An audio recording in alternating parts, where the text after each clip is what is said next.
Добрый день, уважаемые коллеги! Мы начинаем первое заседание Республиканского методического объединения учителей русского языка и литературы.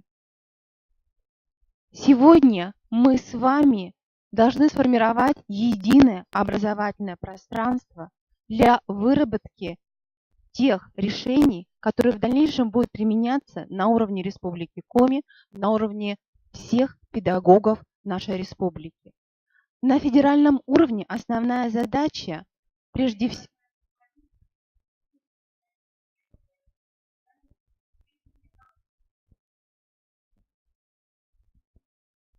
на федеральном уровне в настоящее время формируется модель профессионального развития педагогов.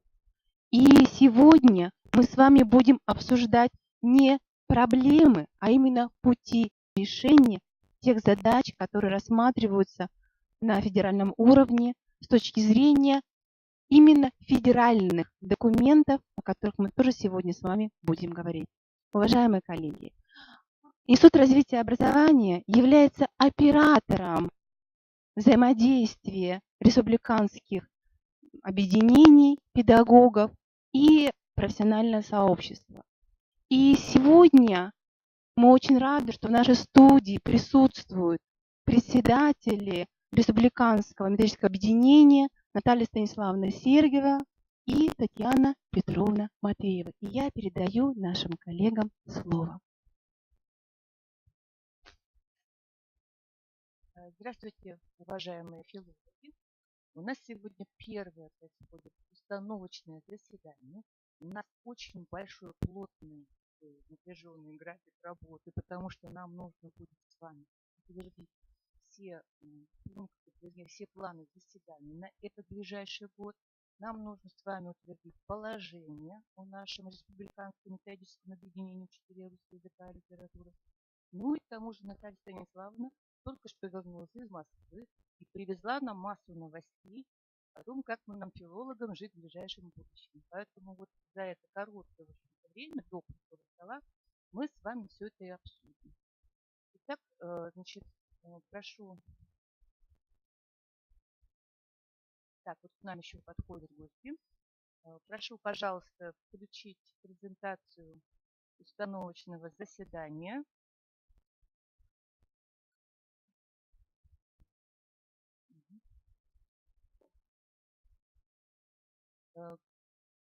Переключите, пожалуйста, следующий. Так, вот вы видите, как зовут нас, кто с нами не знаком. Так, и программа заседания, она короткая, поэтому мы планируем, значит, обговорить содержание организации деятельности нашего РМУ, будет кратко так называть, да, и мы будем готовы ответить на вопросы участников собрания. Вопросы тех, кто сейчас присутствует в аудитории, и те, кто хотят работает чат, и вы можете записать свои вопросы, и мы будем готовы вам ответить. Пожалуйста, значит, сейчас я для приветствия уже небольшого слова передам, значит, слово. Добрый день, уважаемые коллеги. Как известно, жить в эпоху перемен очень сложно. Поскольку наша эпоха перемен длится, я думаю, что мы должны ее воспринимать как стабильность. Тем более у нашего президента дал поручение о постоянном обновлении содержания образования. О постоянном обновлении содержания образования. А обновлением содержания образования, как известно, заниматься приходится тем, кто этим образованием и занимается. Очень хорошо, что на региональном уровне создано республиканское методическое объединение по предметам. И именно нам предстоит выполнять вот те поручения, которые дал наш президент. Именно нам предстоит работать под контролем и как федерального министерства, так и регионального министерства. Поэтому вопросы о взаимодействии, они стоят очень остро. Кроме того, скоро будет утверждаться и концепция новых федеральных образовательных стандартов. Вот, утверждены две концепции попредметные. И здесь нужно сказать о том, что концепция преподавания русского языка и литературы, утвержденная распоряжением правительства Российской Федерации, она является базовой для нас, для тех, кто как раз и занимается преподаванием русского языка и литературы в Российской Федерации. Как это вписывается в общий контекст, я вам сейчас покажу. Пожалуйста, будьте добры, мою презентацию.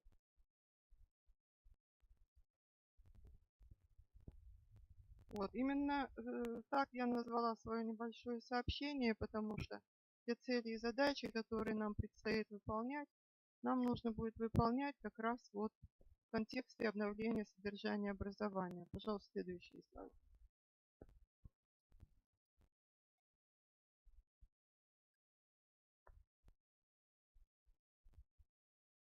Вот посмотрите, как действуют ключевые элементы механизма обновления содержания образования. И я думаю, что мы здесь все с вами профессиональные люди, должны понимать, что научно-методическая экспертиза регионального уровня – это то, что имеет к нам непосредственное отношение. Общественно-профессиональная экспертиза – это то, что тоже нужно будет выполнять в содружестве со всеми заинтересованными сторонами и ведомствами. И предметные концепции, они являются тоже одним из ключевых механизмов обновления содержания образования. Давайте посмотрим, как концепции соотносятся к требованиям результатов, примерным основным образовательным программам, контрольно-измерительным материалам, больной вопрос, да, и учебникам и учебно-методическим пособиям, которые нам также очень необходимы. Пожалуйста, следующий слайд. Вот. Дело в том, что в настоящее время утверждены и реализуются реально две концепции. Это математического образования и преподавания русского языка и литературы. История России, она не имеет еще статуса, но вот-вот его получит. Вот, хотя она реально, конечно, реализуется. Вот разработаны проекты, и проекты разрабатываются. И все мы будем, даже независимо от того, все учителя будут реализовывать эти концепции. Каждый по своему предмету или предметной области. Министерство обещает, что до конца года они все будут утверждены или как минимум представлены к утверждению. Так, пожалуйста, следующий слайд. Вот посмотрите, как выстроена система коммуникации федерального, регионального и локального уровня. То есть эта система коммуникации, она должна быть таким механизмом, даже здесь, видите, символы такие машиностроительные, я бы сказала, технические. И она должна так работать в очень прочные сцепки. И посмотрите, они все друг с другом сцеплены. Вот. То есть и федеральный, и региональный, и локальный уровень, они должны работать в единстве. Так, будьте добры, еще следующий слайд. Вот дорожные карты по реализации предметных концепций, которые должны быть утверждены. Министерство постоянно проводит мониторинг. И по русскому языку и литературе, видите, 74% регионов имеют в настоящее время эти концепции, и остальные не имеют. Следующий слайд. Вот здесь очень интересно посмотреть на лидирующие субъекты. Мы к ним, к сожалению, не относимся, а надо бы. Вот, которые эти концепции имеют. Более того, следующий слайд, будьте добры. Вот механизмы обновления содержания образования, видите, как они выстраиваются с точки зрения Москвы. И посмотрите, где тут наше место. Вот, наше место, оно достаточно серьезное. Вот, то есть федеральные учебно-методические объединения, они с нами конкретно взаимодействуют.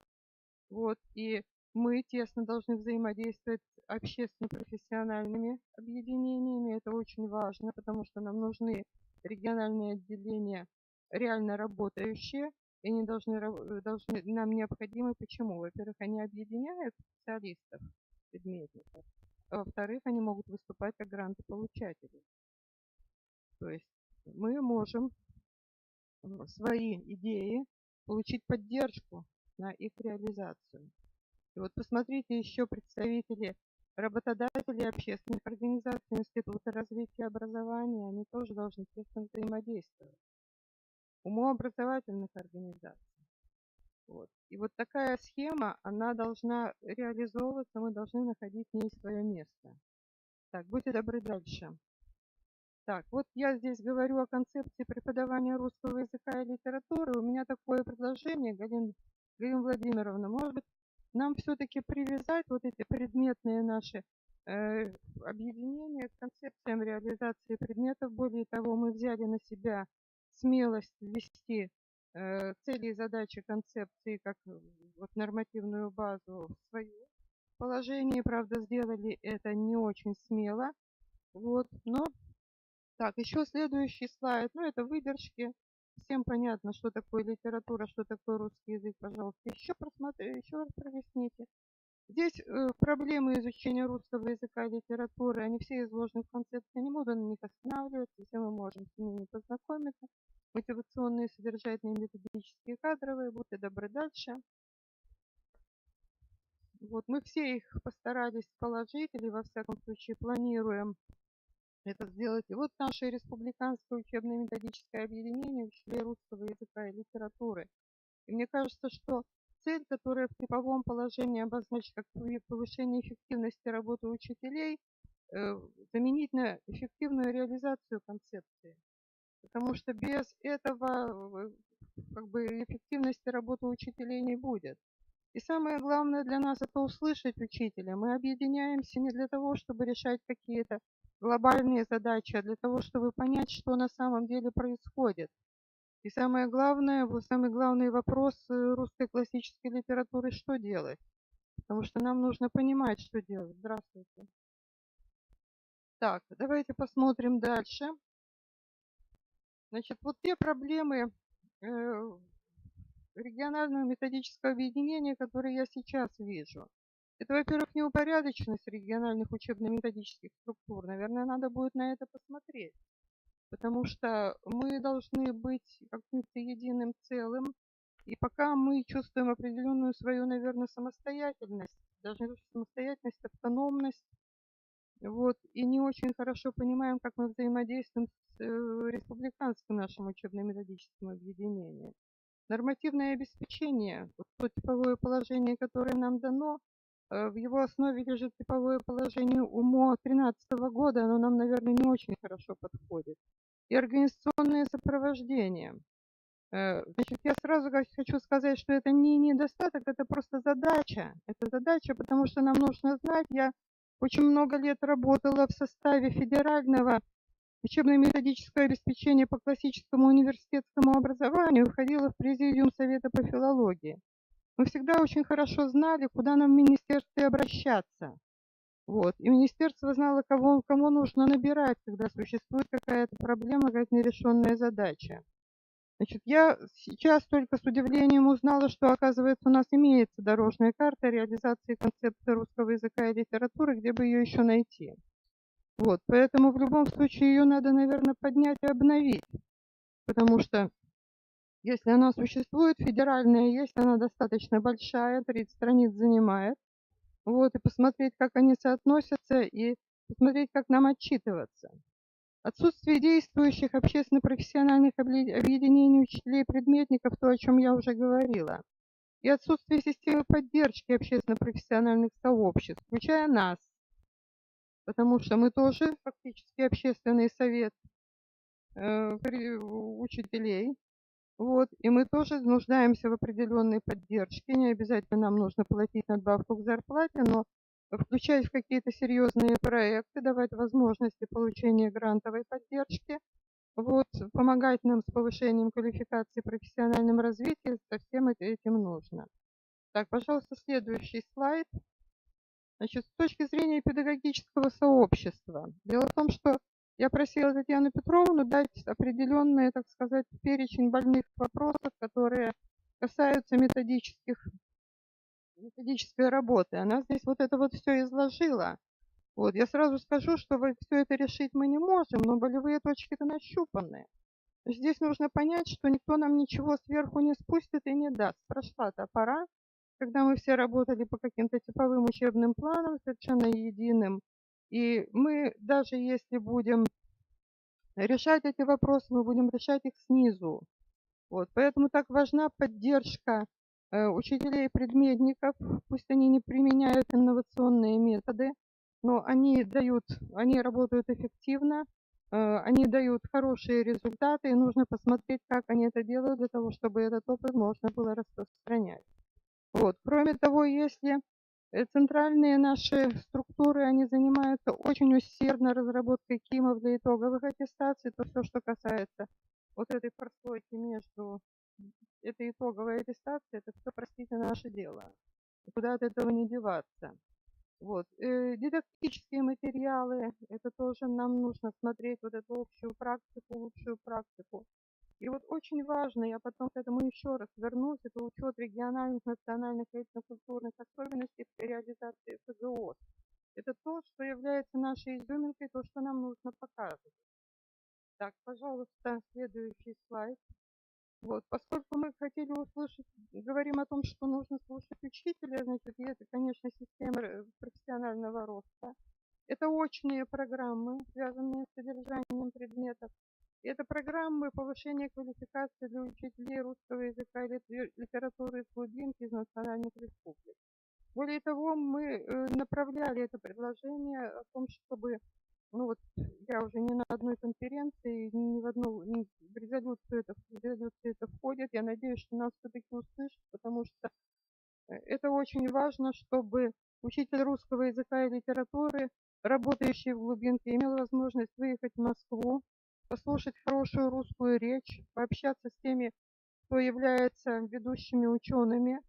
И например, для Юга России это уже становится жизненно необходимым, потому что у нас уже в Российской Федерации есть регионы, где не говорят практически по-русски, нет русскоязыковой среды. Так, давайте теперь, пожалуйста, следующий слайд посмотрим. И то, что нам нужно для дорожной карты. Это те мероприятия, которые проводятся в рамках реализации концепции. Это повышение квалификации педагогических коллективов, то, что вот будем делать с институтом вместе. Это работа общественно-профессиональных сообществ, которую нужно налаживать, нужно искать, нужно создавать, нужно где-то реанимировать. И деятельность органов исполнительной власти в сфере образования, с них будут спрашивать это. И вот это вот взаимодействие, о котором я говорила, оно тоже очень важно. И, пожалуйста, еще один последний слайд покажите, пожалуйста. Вот те проекты, о которых сейчас начинают говорить, в которые надо вписываться. Это, во-первых, проект «Учебный текст». Значит, сейчас об этом говорят очень и очень много. Поэтому с проектами, связанными с текстом, нужно выходить. Вот. Это проект поликультурной образовательной среды, где нам есть что показывать. И проект приобщения к чтению. Вот эти вот три я выделила как одни из самых важных, в которые можно вписываться. И нужно обязательно быть площадкой. Нужно, чтобы на нашей территории, на нашем материале проводили апробацию. То есть нужно повышать свой статус, нужно показывать себя, нужно вот себя продвигать. Вот это мы должны сделать. Теперь, что касается плана и положения. Значит, мы принимаем это сейчас, и мы с удовольствием выслушаем все предложения. Но положение я предлагаю принять как временное, потому что, наверное, какие-то общие изменения, они напрашиваются в связи с концепциями. Это будет большой, так сказать, сдвиг предметный. Еще раз хочу подчеркнуть, что если ФГОС утверждается министром или заместителем, то концепция утверждается распоряжением правительства. Вот, поэтому на нее нужно и очень важно ориентироваться. Это стратегическая задача. Вот. И нужно обязательно нам подумать о том, как нам спроектировать свою деятельность именно на выполнение концепции. Потому что это очень важно. Поэтому тот проект положения я предлагаю принять как временный, и, может быть, по ходу дела вносить в него изменения. С чего-то надо начинать, это все хорошо. Вот. И тот план заседаний мы постарались его связать с графиком учебного процесса в школах. Вот. Но мы готовы для повседневного взаимодействия, вот, для рабочего с любым из вас. Спасибо. снова презентацию.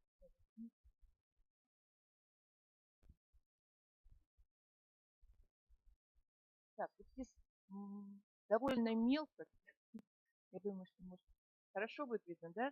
Итак, мы планируем 5 заседаний. Ну, понятное дело, что это живой процесс. Значит, вот сегодня у нас октябрьское первое заседание, утверждение состава Совета РМУ, утверждение положения и плана заседаний. И вот последний еще пункт – подбор кандидатур экспертов и консультантов от муниципальных методических объединений по направлениям работы. Ну и вопрос раз. Значит, состав РМУ, значит, мы полагаем, что нам нужен актив.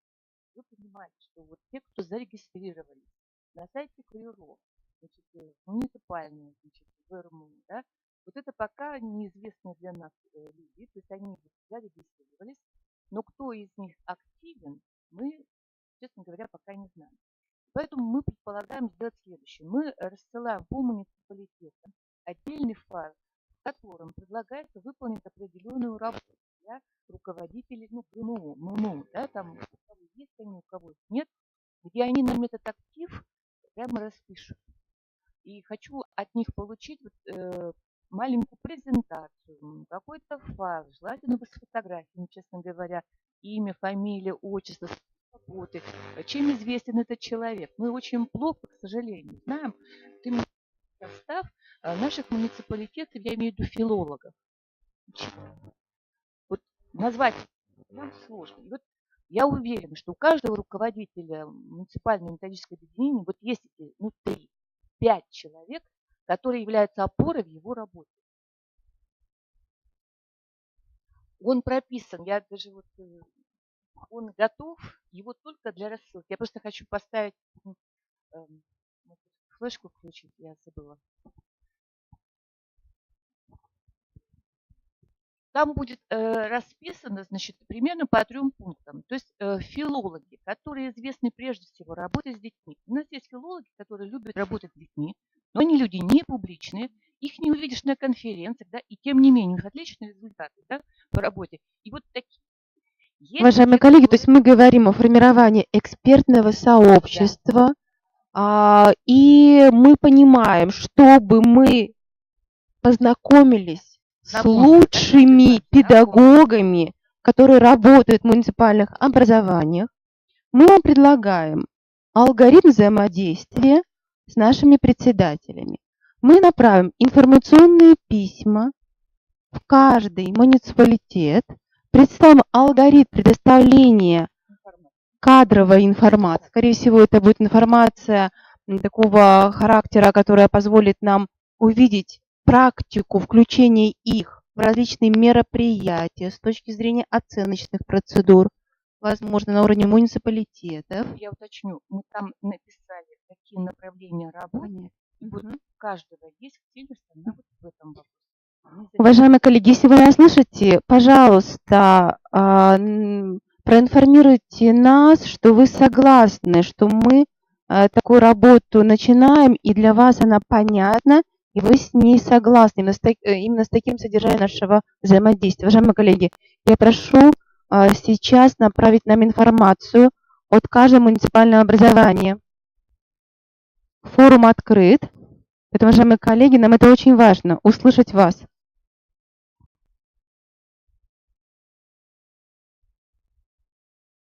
Кто сейчас с нами на связи, мы просим вас. Не пишут? Уважаемые коллеги, давайте мы тогда сейчас получим информацию. Кто сейчас с нами на связи? Муниципалитеты. Проинформируйте нас, пожалуйста.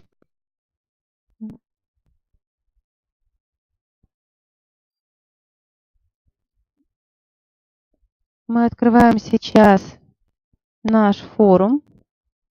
Кто нас слышит?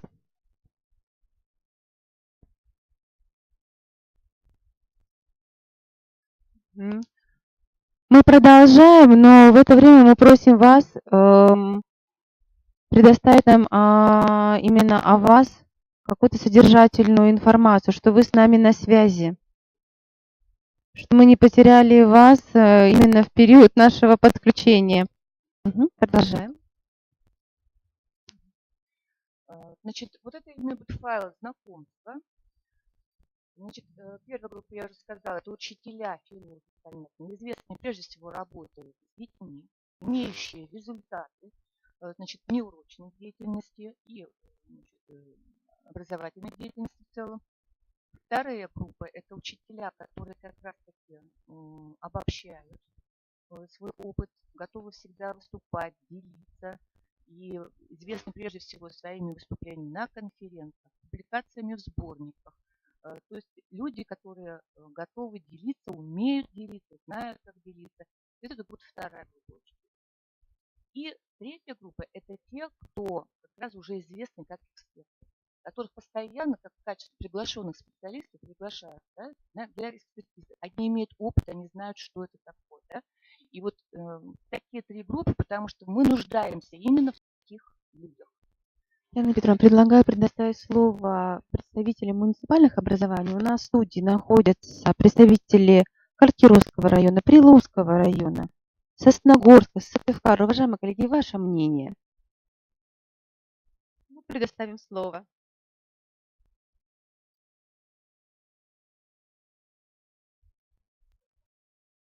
Вот сама идея, что нам...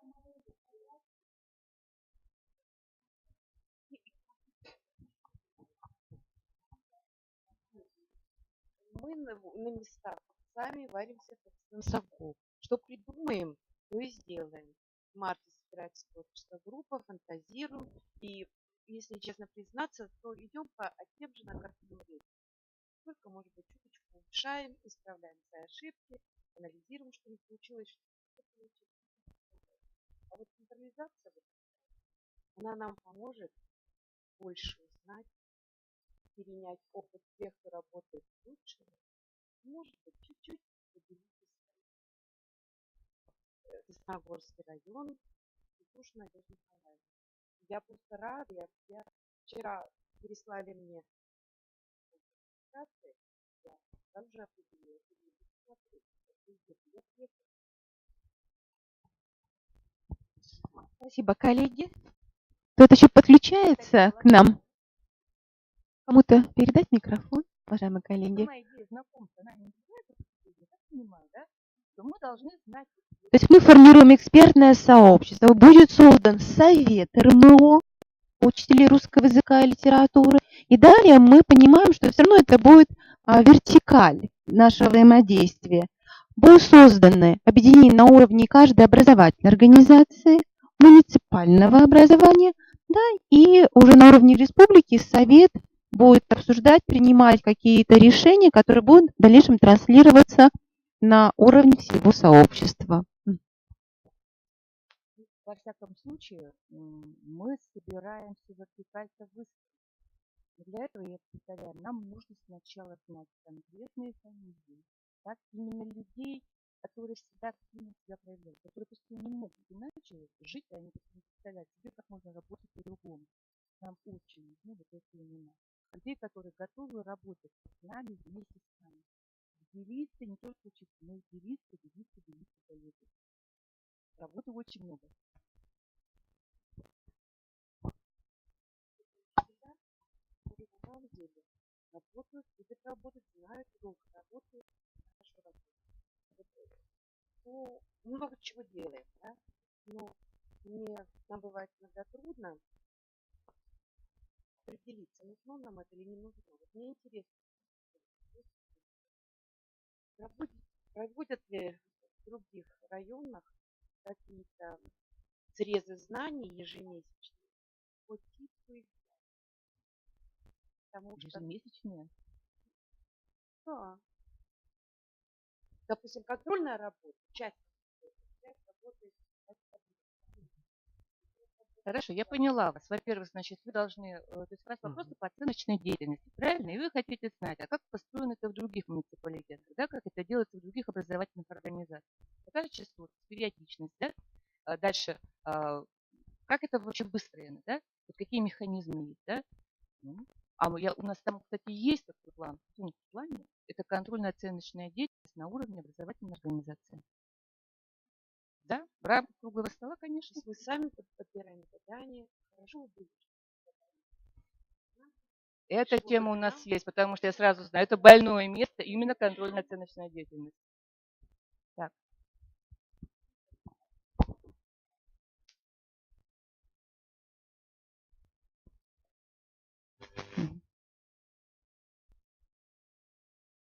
Так, пожалуйста, можно дальше презентацию?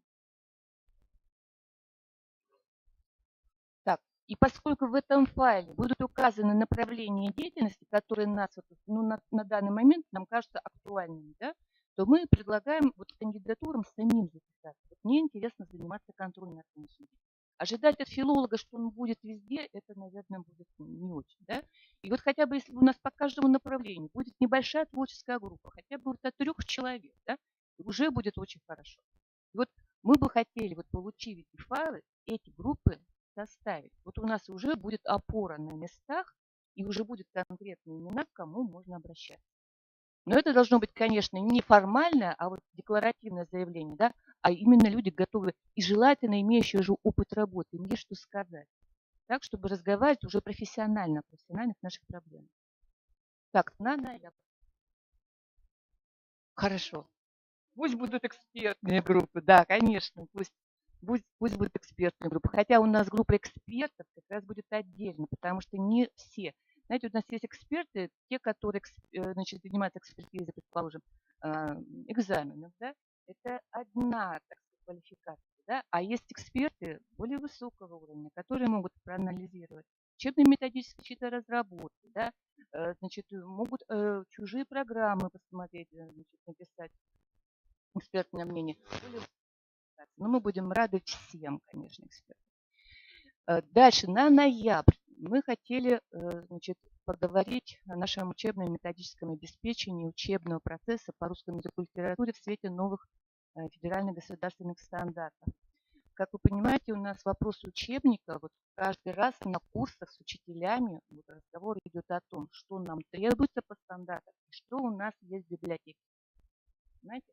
Иногда эти вещи не совпадают. То есть то, что надо, и то, что есть. Дальше. Внеурочная деятельность – это тоже больное место в любой школе. Почему? Потому что неясны механизмы реализации внеурочной деятельности. Есть вопросы об оплате этой внеурочной деятельности. Ну и есть вопросы, я думаю, есть всем, что сказать по этому поводу. На январь, чтобы до промежуточной аттестации успеть, мы решили заложить вопрос как раз о контрольно-оценочной деятельности учащихся и педагогов в рамках реализации основных образовательных программ. Далее, коррекционная работа с обучающимися, имеющими трудности с освоением образовательных программ. Обсуждение проблем и представление практик. Поскольку я немножко имею отношение к экспертизе основных образовательных программ, я знаю, что коррекционные программы – слабое место в программах школ, в основных образовательных программах школ. То есть они главу-то эту написали, но никогда не могут представить механизмы реализации, так, взаимодействия сетевого не могут представить. Это вопрос актуальный. Так, на март. Это кадровое обеспечение педагогического процесса, повышение квалификации учителей, аттестация и наставничество молодых специалистов. Очень широкий вопрос. Сегодня мы его уже затронем, молодых специалистов и наставничество. Так? Ну, а повышение квалификации учителей русского языка и литературы – актуальнейший вопрос, и я много раз об этом говорила. Да? Нам необходимы предметные курсы. Курсы по предметам, по русскому языку, курсы по литературе. У нас очень много молодых специалистов, которые, к сожалению, предмет знают не очень хорошо, как хотелось бы. Так, дальше следующий вопрос. Это проектная и научно-исследовательская деятельность обучающихся. Проектная деятельность, она в школах есть. Но дело в том, что, может быть, именно русский язык и литература должны быть прямо главными, что ли. Поскольку в основном проект это технология, предмет, естественно, научного цикла, но и нам нельзя гуманитариям отставать. Детей надо заинтересовать проектами. Так, ну и июньское это будут итоги работы и задачи работы на следующий учебный год. Все это можно еще обсуждать, уточнять формулировки, так, Наталья Станиславовна. И мы слушаем ваши предложения. Может быть, какие-то вопросы вот прямо сейчас являются горячими, актуальными. Мы готовы вас выслушать и включить в заседание любого месяца, как здесь указано. Мы планируем, что мартовские, это как раз каникулы между 3 и 4 четвертью, да? То есть мы подстраивались под обычно стандартное расписание, когда не триместр, а четверть. И собираться, обсуждать эти вопросы в таком открытом режиме. Пожалуйста, если чат работает, если есть вопросы из присутствующих. Добрый день. Людмила Александровна Леонова, учитель школы номер 36. Города Сыктывкара, раз у нас республиканский съезд. Очень поздно в марте говорить о наставничестве. К нам сейчас в школу пришли 7 молодых учителей. Мы им очень рады. Мы рады тому, что у нас омолодился состав филологов, но как же им тяжело.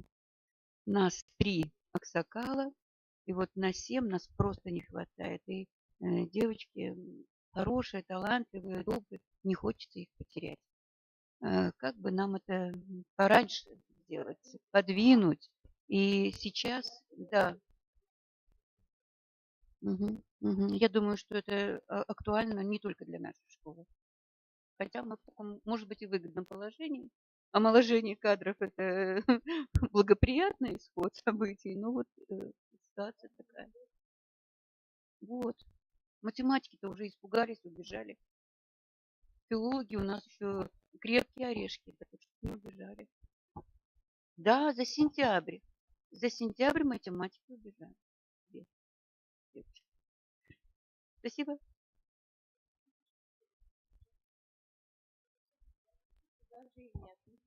Мы говорили о том, что нам необходимо создавать школу молодых педагогов, и приглашаю вас в качестве наставников принять участие в школе интенсива. Поэтому, начиная с октября, мы готовы формировать программу для молодых педагогов. К нам поступают заявки от молодых педагогов. Общее количество участников проекта «Молодые педагоги» – это уже 80 человек, но нам нужны наставники, которые готовы работать с молодыми педагогами. Поэтому, уважаемые коллеги, обращаемся ко всем участникам заседания. Если вы готовы сейчас включаться в проект «Молодые педагоги», стать наставниками, мы готовы вас зарегистрировать, готовы подключать вас на уровне республики к новому проекту.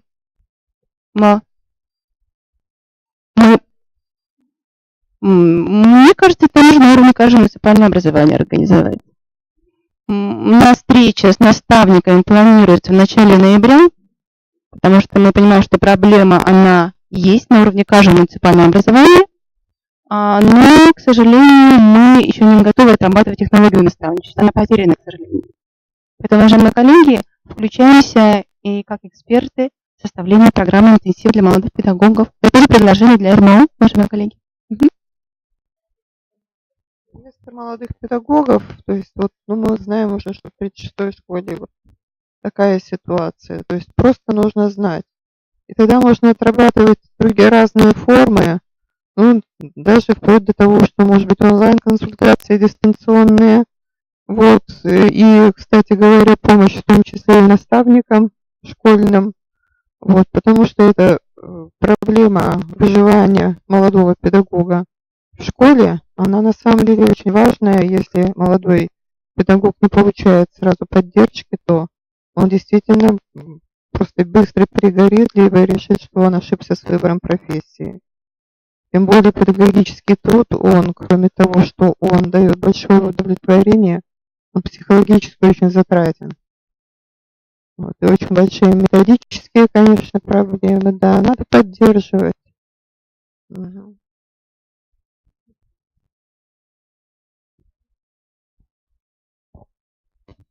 Татьяна Константиновна Кякова, КРЛ при СГУ. Вот я, может быть, и не очень готова говорить о наставничестве, хотя чувствую, что я возрастной педагог, и мне есть чем поделиться.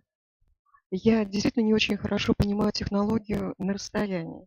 Мне кажется, что человечек должен быть рядом со мной, он должен ходить на мои уроки, потому что не говорениями должна заниматься, а я должна показывать какие-то интересные приемы, какие-то наработки, чтобы молодой педагог уже не изобретал велосипед, не тратил на это время. И я думаю, что вот все-таки нужно искать наставников в своих рядах. Да, делать именно акцент на это. И вот Я именно думаю, формы могут быть разные. Вот кто-то очень любит, когда у него приходит прямо на урок и сидят. Кто-то готов учить вот так вот. То есть на видео записать урок и, пожалуйста, смотрите. У всех по-разному. Вот вы любите в живом общении, кто-то может конечно, по-другому. потому Думаю, что надо разные формы. любое наше действие, оно же имеет еще какое-то подводное вот такое течение. Я должна объяснить, как это, для чего это, каким образом это будет давать мне результат. То есть я должна показать, объяснить, а не просто показать, потому что урок – это практически уже готовый результат. Ну, если видеоформат. Ну что ж, я думаю, что вот уже Нет, горячий отклик есть, запрос уже есть. И нам вот просто нужна, вот, ну сейчас я не люблю это слово, база данных. База данных учителей готов пригласить к себе на уроки. Да, даже если вот к вам не пришли эти молодые педагоги, а вот пришли в 36-ю школу, а мы из 36-й школы их направим вот туда на открытый урок с таким.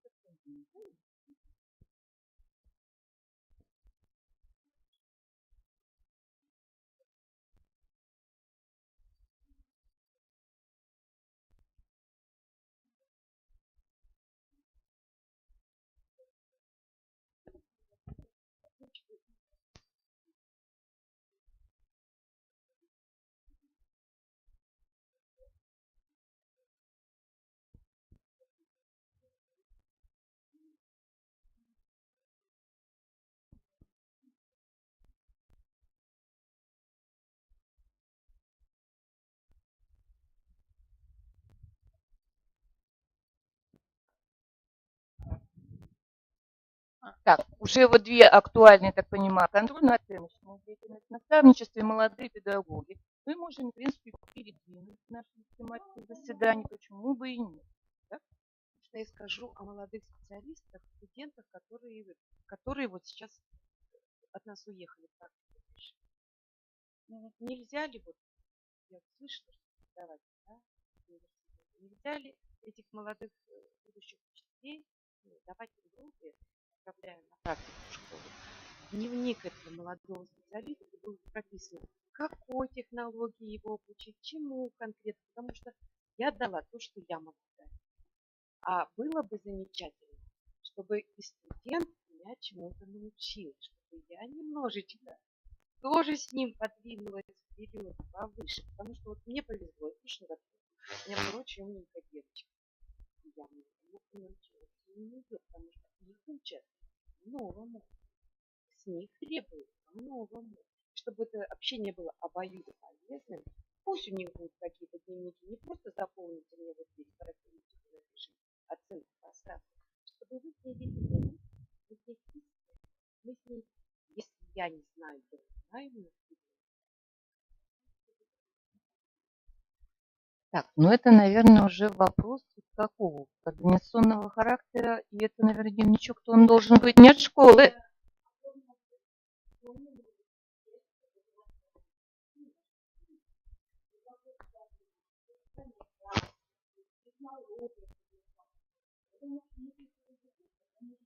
Конечно. И еще, вот сейчас мы готовимся все в городе, в районе, к конференциям. У нас ежегодные конференции открытия и эрудит. Мы сами друг перед другом хотелось бы расширить рамки наших конференций, чтобы к нам приезжали не только там из района, но кто поближе. Мы бы приехали в какую-то школу. И тогда это было бы уже потому что мы-то друг друга знаем. Ну, у нас проходят конференции американские. Люди приезжают из районов, но получается, что запросов больше есть. Готовы больше приезжать, правильно понимаю? Я думаю, в городах проходят свои. А на И республиканских? тогда их можно даже, наверное, сузить. Тематику, допустим. Или ну, я думаю, что в таком вот режиме, да, видеоконференции, как раз будет предоставлена площадка, где могут выступить дети Да. Хотя, конечно, я всегда за выезд, за выезд. Я считаю, что нельзя сидеть долго в своем муниципалитете. Надо ехать, надо разговаривать с людьми, надо видеться. И этому, конечно, мало способствуют дистанционные курсы, которые сейчас популярны среди педагогов, в том числе филологов. Надо разговаривать. Нам надо просто встречаться. Ну и больше я не буду к микрофону. Хотелось бы, чтобы курсы были очные. Они дистанционными очень. Да.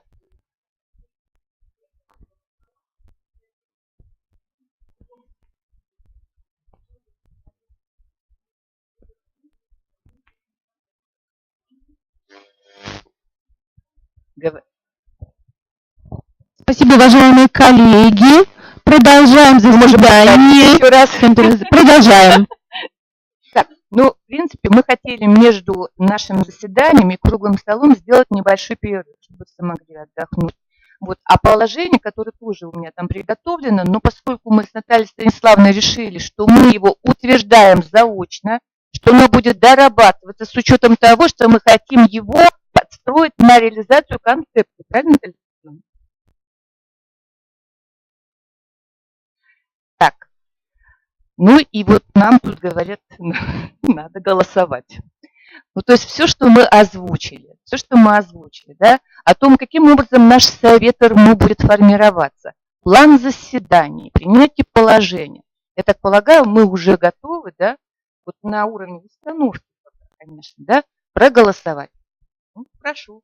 Итак, кто, да, с исключением, да, кто за вот в основном этот план заседаний, который я озвучила, 5 заседаний в течение этого учебного года. Хорошо слышно только Галину Владимировну. Так, итак, кто за то, чтобы утвердить план заседаний нашего РМУ? С учетом того, что мы будем его менять. Так, кто с учетом того, кто за то, чтобы утвердить состав РМУ на основе тех данных, которые подадут на муниципальные методические объединения, руководители их, вот через тут знакомство. Угу. Так, ну и кто за то, чтобы положение нашего РМУ в целом было одобрено с учетом того, что мы будем вносить изменения, разумеется, согласовывая их с вами. Пожалуйста. Замечательно. Ну а сейчас, я думаю, все. Вот на данный момент, через 10 минут. Спасибо, уважаемые коллеги, все, кто были подключены к нашей студии. Мы благодарим вас, что вы приняли участие в первом установочном собрании педагогов русского языка и литературы. Мы сейчас сделаем перерыв и просим через 10 минут подключиться к круглому столу, посвященному вопросам преподавания русского языка и литературы. До встречи, уважаемые коллеги!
накипело, сильно наболело, то без микрофона сдерживает. Нет, мы теперь, Наталья Станиславовна, переиграли, теперь микрофон здесь, поэтому вы учтите, что будет слышно все. Но будет слышно тихо, Но будет поэтому слышно нужно тихо, говорить поэтому громче. говорим громко, четко. Микрофоны слабже здесь. Вот с теми, раз не получилось, мы тогда включаем, чтобы не передавать. Потому что это круглый стол и будет обсуждение. Будет слышно всех. А вот вас я попрошу вот чуть-чуть туда сдвинуться. А сейчас коллеги придут еще. Нет, вот там уже, вот между вами уже не сядут. Да? Татьяна Петровна, если подойдет. А еще Татьяна Николаевна. Татьяна Николаевна, замечательно. Татьяна Николаевна, вот к Татьяне Петровне. Есть сзади стулья. Есть, все в порядке там. Есть.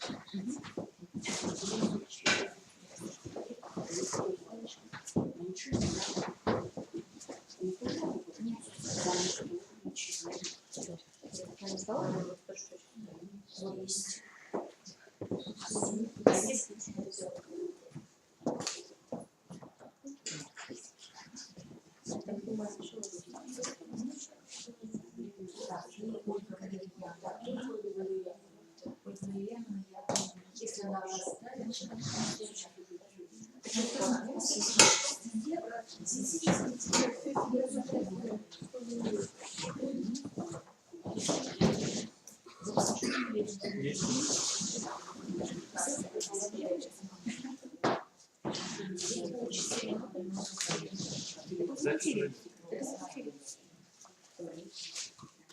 это уже в эфире. Общий микрофон. Нас слышит и видит. Начинаем. Так, уважаемые коллеги, начинаем круглый стол. Тема обозначена таким образом: русский язык и литература, повышение качества филологического образования. Здесь присутствуют учителя, здесь присутствуют представители высшей школы. И все мы собрались ради одного общего дела, для того, чтобы два наших предмета, русский язык и литература, преподавались качественно в республике, чтобы были эффективные результаты. И что мы для этого можем сделать, какие проблемы у нас существуют и какие возможности их решать у нас существуют. Предыдущие мероприятия уже выявило ряд проблем, более того, попытки их обсуждения предпринимались. Но я думаю, что сейчас это будет более уместно. Мы располагаем большим временем, большим количеством времени для того, чтобы это все обсуждать. Вот. Я очень рада всех приветствовать, всех, кто нас слышит. Я буду вести этот круглый стол. Меня зовут Сергеева Наталья Станиславовна, я профессор кафедры русской филологии Кавказского университета и руководитель, председатель Республиканского методического объединения учителей русского языка и литературы. Пожалуйста, если кто, давайте договоримся о том режиме, в котором будет работать круглый стол, о регламенте. Выступление, пожалуйста, не более 10 минут. Мы обсуждаем широкий круг вопросов. Я даже не стану их все перечислять, потому что это невозможно. Здесь безграничное совершенно количество проблем, которые нас всех волнуют. Вот. Но то, что мы собираемся вместе, кто-то, спасибо им за это, приехал сюда, кто-то слушает нас в онлайне, вот. Но у всех у вас есть возможность высказать свое мнение, и, может быть, мы наметим пути решения этих проблем, которые всех нас волнуют. Значит, я еще раз хочу сказать, что все фиксируется, все будет еще пересмотрено, и все мысли, которые будут высказаны, они все имеют свою ценность. Значит, пожалуйста, мы проводим круглый стол, обмен мнениями свободный, но кому-то нужно начинать. Вот. И, насколько я понимаю, проблемы подготовки обучающихся к сдаче итоговой государственной итоговой аттестации по русскому языку, существующие проблемы и пути их решения нам осветят председатели республиканских предметных комиссий. Потом мы точно так же плавно перейдем к литературе, а далее обсуждение будет свободным. Пожалуйста, все мы филологи, все мы владеем словом, не молчим. Я немножко добавлю. Я хотела сказать следующее. Качество филологического образования у нас начинается в школе оценка, да? И вот нас судят у качества, вернее, филологического образования по 4 моментам. Это результаты ОГЭ русского языка и литературы 2 пункта, ЕГЭ русский язык и литература еще 2 пункта. Дальше результаты неурочной деятельности, конкурсы, олимпиады, так? И еще один пункт – это итоговое сочинение. И поэтому у нас здесь присутствуют сегодня все те люди, которые по этим пунктам имеют не просто информацию, да, а уже обоснованное мнение в течение многих лет. И сейчас мы им предоставляем слово. Итак, пожалуйста, председатель предметной комиссии по проверке основного государственного экзамена по русскому языку Леонова Людмила Александровна. Спасибо, Татьяна Петровна. Да, действительно, ОГЭ – это первый шаг на пути сдачи государственного экзамена. Волнуются ребята, волнуются учителя, это вполне естественно. Сделано очень много для того, чтобы как максимально сблизить ОГЭ и ЕГЭ. Это вы все чувствуете и в критериях оценивания, и в подготовке КИМов, ну и, собственно, в подготовке детей. И мы тоже с вами все знаем, что ребенок, успешно готовящийся к сдаче ОГЭ, обычно бывает успешен и на ЕГЭ. Но очень много, к сожалению, детей, которые не проходят достаточную, не получают достаточную подготовку к ОГЭ, и несмотря на кажущиеся благополучными цифры, проблем очень-очень много. Я много думала над тем, какие проблемы в первую очередь возникают, и по многолетним наблюдениям этим прихожу к выводу, что очень-очень много зависит от компетенции учителя. Чем больше учитель владеет, и, как мы говорим, в теме, тем лучше сдают его дети. Ни учебники, ни учебные пособия, ни подбор КИМов и дидактических материалов не являются панацеей. В прошлом году мы, готовя отчет о проведенном экзамене, занимались этим вопросом, насколько КИМы соответствуют задачам подготовки к экзамену, и убедились, что нет, не в этом дело. А в чем? И вот первая составляющая, я думаю, что успех сдачи экзамена – это учитель. И, наверное, не случайно вот возник вопрос о том, чтобы нам объединиться профессионально и свои какие-то вопросы обсуждать вместе. Я думаю, что Татьяна Николаевна со мной согласится, что она только что пришла с обучением молодых специалистов, а я тут уже как раз до этого говорила о том, что молодых специалистов учить надо сразу, раньше, как только они столкнулись с практикой преподавания русского языка и литературы в школе. И здесь, наверное, важно и встречную такую работу вести учителям, как мы их называем, стажистов, и учителей молодых. Это первая компетенция учителя. Второе. 9 класс – это все-таки еще дети. Это, к сожалению, общество наше настроено на то, что мы сами лишили детей самостоятельности. Это не секрет. Они у нас вот как-то инфантилы практически до какого-то определенного уже закончившего школу возраста ребенка все еще мы считаем ребенком, хотя он уже, по сути, взрослый человек. И 9 класс очень много не осознает. Не осознает по причине того, что он не владеет той информацией, той, может быть, компетенциями, опять-таки, да, которыми нужно бы ему владеть. Жизненный опыт скуден, начитанности немного. Есть желание сдать хорошо, но нет этого умения, которым ему надо овладеть для того, чтобы результат был хороший. И здесь вторая проблема наслаивается – ребенок.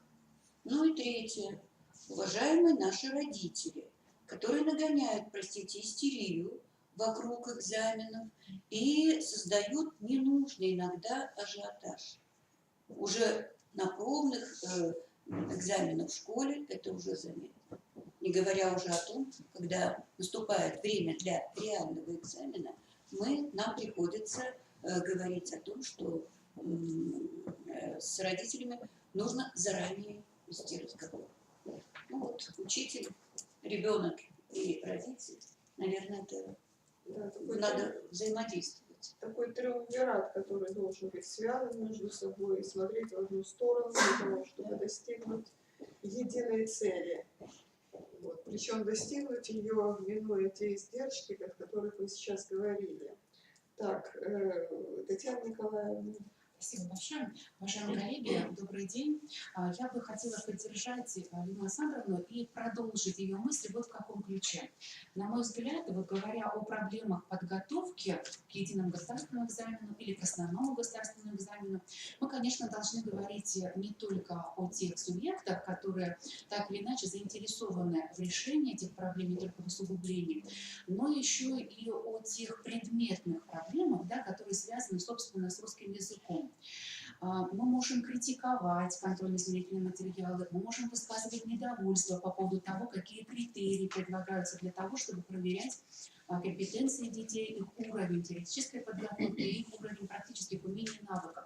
Но тем не менее, мне кажется, что и основной государственный экзамен, и единый государственный экзамен, они позволили как раз скрыть те проблемы, которые существуют в самой методике преподавания, в предметном содержании, с которым учитель идет на урок, и в том числе в той связи между учителями-предметниками, которая либо существует в школе, либо не существует. То есть к учителю, к ребенку и к родителям я бы еще присоединила предметное сообщество. Совершенно верно. Мы знаем удивительные примеры в городе Сыскаре, естественно, я не владею информацией по Республике Коми, мы знаем примеры таких педагогических коллективов, которые заинтересованы в своих результатах за весь уровень образования.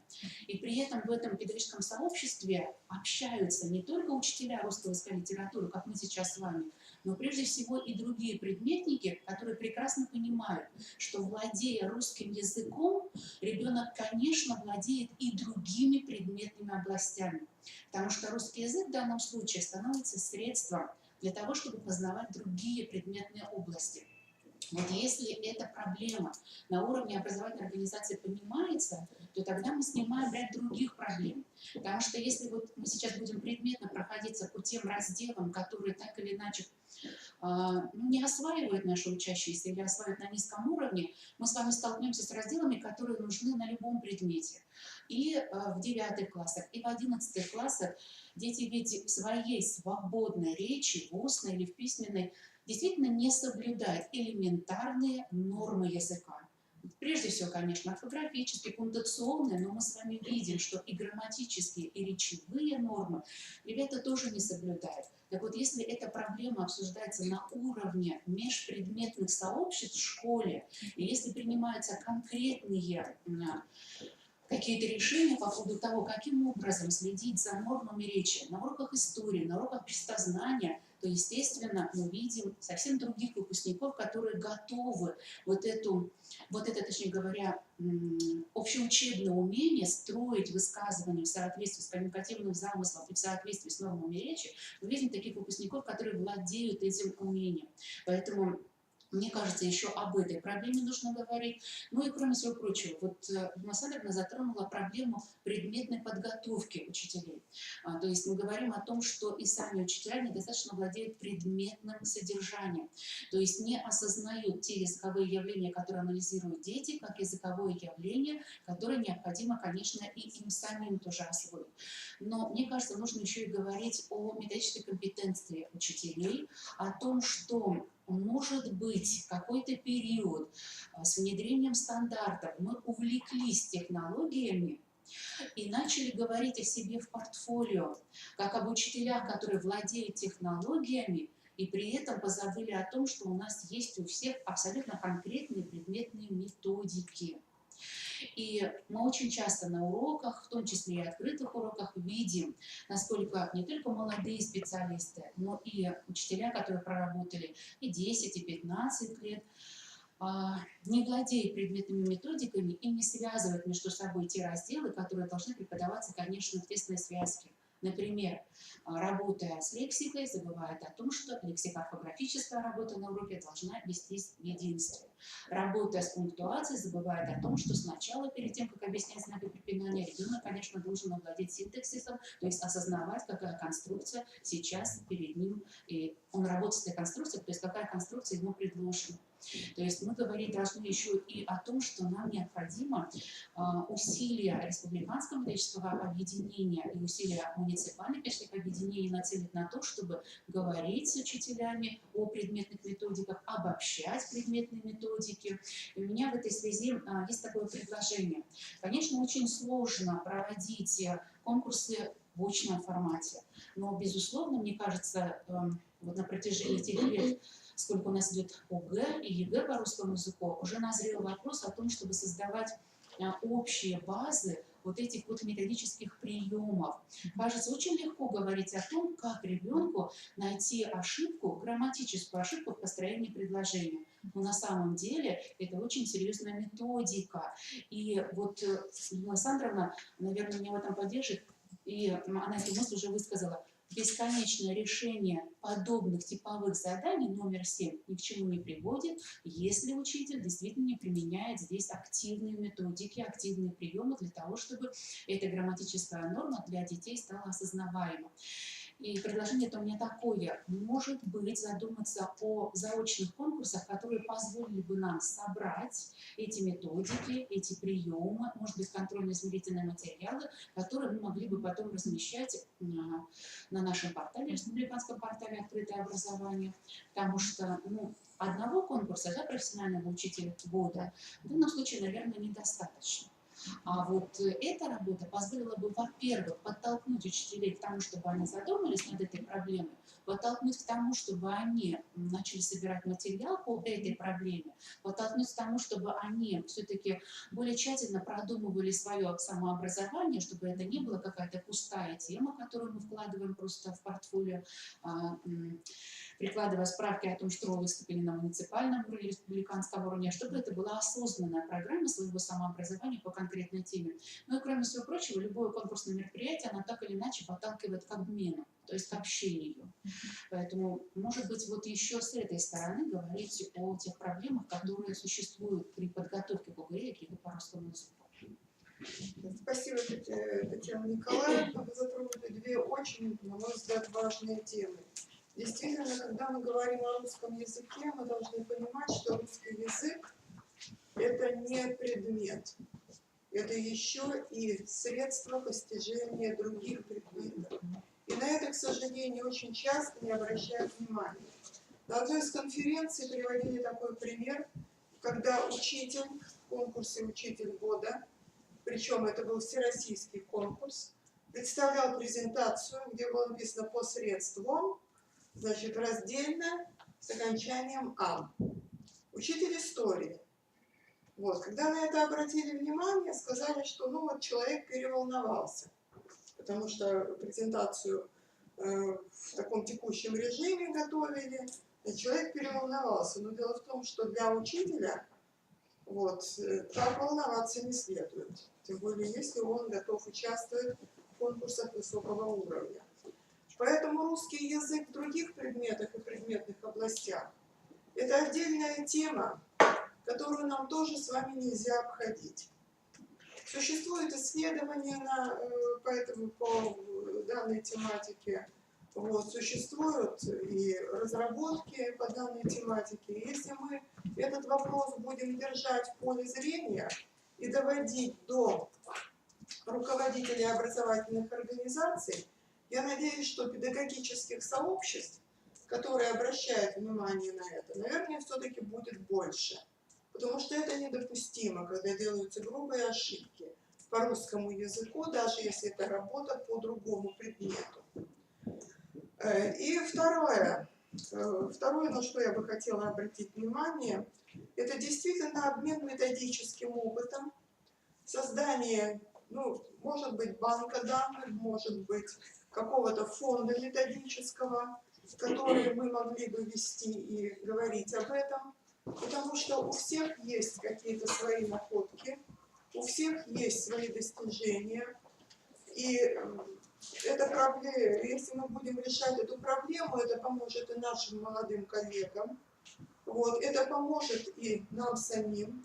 И нужно подумать о том, как этот результат может быть закреплен так, чтобы учитель мог не только предоставить свои разработки в чье-то распоряжение, но тем не менее еще считать, чтобы это считалось его педагогическим достижением.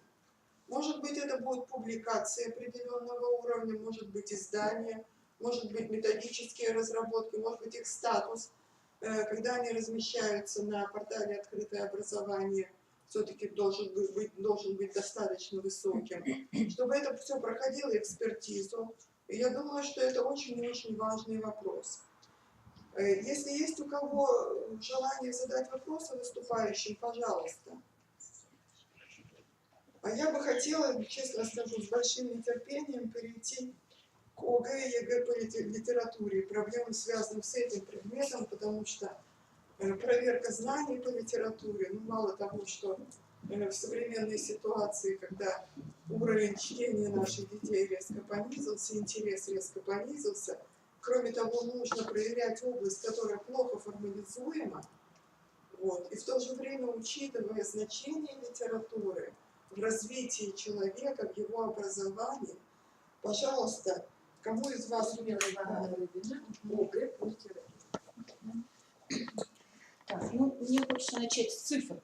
Если в прошлом году вообще было девятиклассников 9 с лишним тысяч человек, то литературу сдавало 470 человек, ОГЭ по литературе. То есть это получается 5,83% от общего числа участников. Литературу не выбирают. Это было в 16-м. А в 17-м еще меньше, 4,45%. Литературу не выбирают. Почему не выбирают? Ну, давайте я вам некоторые трудности попытаюсь осветить, связанные с учениками и, конечно же, с учительской деятельностью в отношении этого экзамена тоже. Во-первых, здесь нет тестовой части. Здесь все части творческие в 9 классе, их целых 4. Вот. Они направлены все на работу с текстом. И несмотря на то, что текст предоставляется детям, то есть у них есть фрагменты текста, они должны все-таки выходить на весь текст, когда они отвечают на вопрос. Им, конечно, говорят, что можно прибегать и к другим фрагментам текста, но в основном они, конечно же, останавливаются на том, что видят перед своими глазами. Это первое. Второе, сложность возникает в том, что я вот 2 года работаю председателем Республиканской экспертной комиссии, и 2 года я вижу, что ученики вместо 4 творческих частей пишут 7.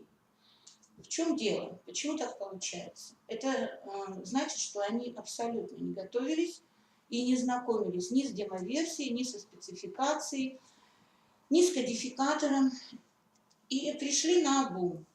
Потому что 7 творческих частей вместо 4 – это огромная нагрузка для них, во-первых. Во-вторых, это бессмысленная нагрузка, потому что они просто потеряют время, и это не оценится. Но несмотря на то, что уже в прошлом году мы с этим вопросом выходили, это, конечно, связано еще вот с чем. Если к русскому языку мы готовимся целенаправленно, то к литературе, кроме как на факультативах, по большому такому, может быть, счету, мы не готовимся. Я вот проанализировала даже вопросы, которые даются. Вот посмотрите, если первый вопрос, он связан с проблематикой, текст перед глазами, например, какие черты характера проявляются вот здесь, да? Второй вопрос связан со средствами выразительности, какие художественные средства помогают выразить авторскую идею, то третий вопрос, он связан, творческая часть, он уже связан с сопоставлением. Ребенку дается 2 фрагмента, и он должен сопоставить. Мы на уроках, скажем, я вот если даже на программу посмотрим, я могу вспомнить 2 дуэли, там еще что-то. Здесь на экзамене у него умение должно быть до такой степени выработано, чтобы он четко читал вопрос, отвечал прямым ответом, верно читал задание, да? Причем он владел понятиями теории литературы на определенном уровне. И самое главное, что от него требуется, и вот я хочу тоже сказать, что по всем критериям, вот пока мы с 3 заданиями, про 3 задания сказала, да, по всем этим заданиям, первый критерий звучит так: глубина приводимых суждений и убедительность аргументов. Вот эта глубина, конечно же, чтобы была, ребенок должен владеть всем содержанием произведения. И поэтому по критерию глубина приводимых суждений и убедительность аргументов очень редко кто набирает высший балл. Появляется такая ошибка. Учащийся не опирается на авторскую позицию или искажает ее, потому что он пишет только то, что сумел понять из приводимого фрагмента. А значит, либо не знаком с авторской позицией, либо он знаком не в достаточной степени. Да, что-то не помнит, и получаются фактически ошибки. Это если говорить о первой части. Часть вторая, второй вариант, скажем так, это лирика. Почти никто не берется за лирику. Почти все учащиеся, кто сдает ОГЭ по литературе, считают, что им легче справиться с прозаическим произведением или с фрагментом из драматического произведения. То есть лирику крайне редко дети рассматривают здесь на экзамене. Это тоже наше слабое место, я считаю, не только детей, но и, конечно же, учительская, что лирика у нас не на должном уровне.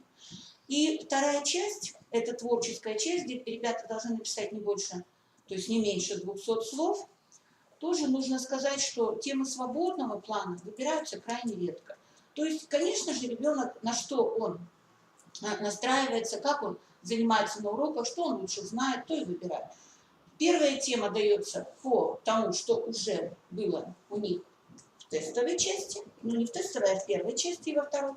И вторая тема дается по лирике. Они чаще всего на них и останавливаются и снова приводят те же тексты, иногда в качестве аргументов, которые перед их глазами. Но еще нужно сказать, что еще особенность экзамена в 9 классе по литературе в том, что ребята могут во время экзамена воспользоваться текстом. Предполагается, что они, вот 3 колоночки в кабинете, да, так записано, 3 колонки, и должно быть 3 комплекта текстов. Вот 5 человек сидит в одной колонке, они по очереди берут рассказы или произведения авторов, подходят к столу, работают прямо там. Ну и вот иногда, к сожалению, получается, что подробный пересказ в задании 2 во второй части подробный пересказ, то есть они подробно, внимательно перечитали. При этом я хочу сказать, что у нас есть талантливые дети, талантливые учителя, которые готовят блестяще учеников и в 9 классе к экзамену тоже. Какие-то учебные заведения, сейчас я говорить не буду, но работы нам встречаются очень хорошие и радуют, конечно же, экспертов, когда мы проверяем. Спасибо, пожалуйста. Юлия Юрьевна. Я председатель ЕГЭ «Литература», председатель предметной комиссии. Анализ результатов заданий различных типов нескольких лет показывает главную проблему – это читательская некомпетентность. Дети или многие из них читают поверхностно, некоторые заменяют чтение книги на просмотр фильма, некоторые ограничиваются кратким содержанием. Отсюда проблемы. Проблемы на нашем экзамене выявляются очень легко. Это и 4-е задание базового уровня сложности, где ребенок должен одни фрагменты текста, да, содержание текста, предположим, фамилии героев соединить с другими фрагментами, то есть или их внешность, да, портреты. Вот. Это легко, очень хорошо проявляется, конечно же, в заданиях, заданиях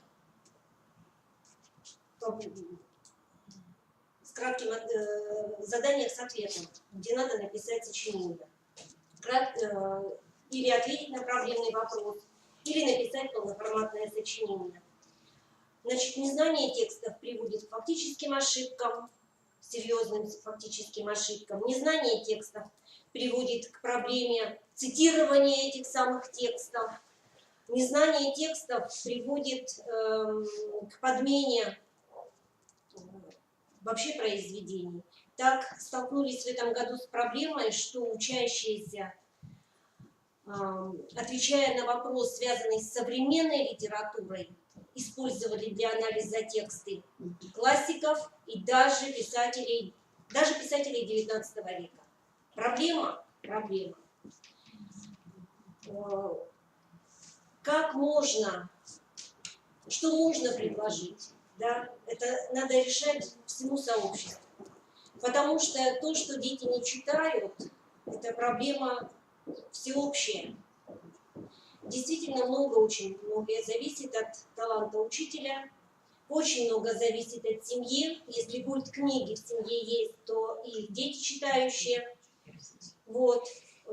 Очень хотелось бы, чтобы учитель литературы на своем уроке читал вместе с ребятами этот текст. Потому что, к сожалению, в наше время то, что ребенок прочитает на уроке, это единственное, что он прочитает, да, вообще из художественной литературы. Вторая проблема, которую следует обозначить, это неумение понимать тему, саму тему, прочитать правильно, понять, какой вопрос лежит в этой теме. С этой проблемой связан не только наш экзамен по литературе. Это проблема любого экзамена, любого предмета, потому что грамотно прочитать вопрос и дать грамотный ответ, это важно, не знаю, это для жизни важно, не только для того, чтобы сдать экзамен. Значит, мы что должны? Мы должны научить детей читать, выявляя самое важное задание. Ключевые слова, опорные слова, поиск своего ответа на вопрос уже внутри своей работы. Неумение понимать, формулировку проблемы, оно приводит и к проблемам внутри сочинения, не только логическим, не только содержательным. Это приводит и к проблемам, можно вообще получить недочет. Так ведь? Если ушел от темы, если отступил от темы, сочинение может быть оценено и 0 баллов. Следующая проблема, она очень важна, и она была озвучена учителями, да, русского языка, несоблюдение норм культуры речи. Огромное количество речевых ошибок. В экзамене по литературе мы не учитываем ошибки грамматические, но их также очень много. С чем связаны речевые ошибки? Говорить не умеем, читаем мало. Вот посмотрите, всех выпускников можно разделить на несколько категорий. Наиболее мотивированные учащиеся, которые приходят на экзамен по литературе, готовясь к нему серьезно, они допускают меньше ошибок в содержании, и у них почти нет речевых ошибок. То есть читающие ребята и речевых ошибок допускают меньше. Ребята с низкой мотивацией и допускают огромное количество фактических ошибок, и по речевым нормам тоже очень часто получают нормы. Вот главные проблемы. То есть читательская некомпетентность, неумение отвечать на заданный вопрос, да, прочитывать правильно формулировку темы, несоблюдение норм речи. Хотелось бы... Можно еще добавить? Да. Чуть-чуть. Вот, я теперь как бы к учительскому сообществу, и как учитель-практик, и как эксперт. Вот подготовка, методика подготовки к ОГЭ или к ЕГЭ по литературе. Где вот? Вы кто-нибудь видели такие книги? По-русски у меня множество. Методика подготовки к этому экзамену. То есть у меня тоже как предложение, может быть, нам собрать вот этот опыт, положительный опыт, и каким-то образом его систематизировать для того, чтобы помочь, да, остальным учителям вообще готовить. Это будет помощь и для детей, и для учителей. Еще хотелось бы добавить тоже проблема действительно не только в детях, проблема и в учителях, да, если мы говорим уже о самом сочинении. Сейчас в практике подготовки экспертов обязательно эксперт должен написать сам сочинение. То есть он должен пройти весь тот путь, который проходит выпускник на экзамене. И, к большому сожалению, мы сталкиваемся с такой проблемой, что учитель сам не может написать не только задание повышенного уровня сложности, не только задание высокого уровня сложности, но и повышенного уровня сложности. Сам не прочитывает вопрос. То есть о компетентности учителя тоже надо, конечно, серьезно говорить. Давайте мы еще обратим внимание, что все-таки мы говорим об экзаменах по выбору. Да? У нас есть экзамен, которого не может обойти никто. Это итоговое сочинение в декабре. Татьяна Николаевна, скажите, пожалуйста, вот когда у нас впервые будет итоговое сочинение было, вы помните, ну так, шок и трепет, которые были, да, скажите, пожалуйста, вот за эти годы что-то произошло Уважаемые в коллеги, качестве этих сочинений? да, конечно, спасибо, Татьяна Петровна, за вопрос. Уважаемые коллеги, вот опять же, да, прежде чем говорить о том, произошли какие-то изменения, есть положительная динамика или нет положительной динамики, я все-таки оттолкнусь от своей мысли, которую уже сегодня произносила. Если в образовательной организации эти проблемы решаются системно, то мы видим, конечно, образцы сочинений, которые можно считать итоговым сочинением. Мы понимаем, да, что по задумке Совета по внедрению итогового сочинения, да, мы хотели бы видеть в итоговом сочинении надпредметную работу. Да, она опирается на литературные аргументы, но опять же, уважаемые коллеги, это связано прежде всего с тем, что, это мы сегодня тоже уже произносилось, что и 11-классники еще не обладают тем жизненным опытом, богатым культурным еще опытом, который бы позволял им на общефилософские темы, на общеэтические темы размышлять, рассуждать достаточно стройно, логично, подробно. Поэтому литературный аргумент в данном случае, он действительно помогает ребенку осознать и опыт прочтения, потому что в данном случае он как раз обращается к своему читательскому опыту, и в отличие от ОГЭ по русскому языку, ЕГЭ по русскому языку, перед ним нет текста, то есть нет пути, по которому он должен идти. Он должен из своего опыта отобрать тот литературный материал, который позволит ему действительно достойно, честно, подробно говорить о том, сталкивался ли он с предательством и действительно ли важно в жизни сохранять верность данному слову. Это я вот по тому направлению, которое будет в этом году. Вот если говорить о качестве, безусловно, те сочинения, которые были, итоговые сочинения в 2014 году, когда только начинали наши дети и наши учителя работать над итоговым сочинением, очень отличаются от тех работ, которые сейчас поступают на проверку в качестве пробных итоговых сочинений, потому что многие муниципалитеты уже написали пробные итоговые сочинения. И прежде всего отличие как раз в аргументации и формулировке тезисов. Мы с вами прекрасно знаем, что итоговое сочинение, тема итогового сочинения в нашем регионе по преимуществу формулируется в виде вопроса. И ребенку нужно очень четко ответить на вопрос. А уже если спрашивается, да, какие черты раскрывают чувство любви, то нужно эти черты как минимум перечислять.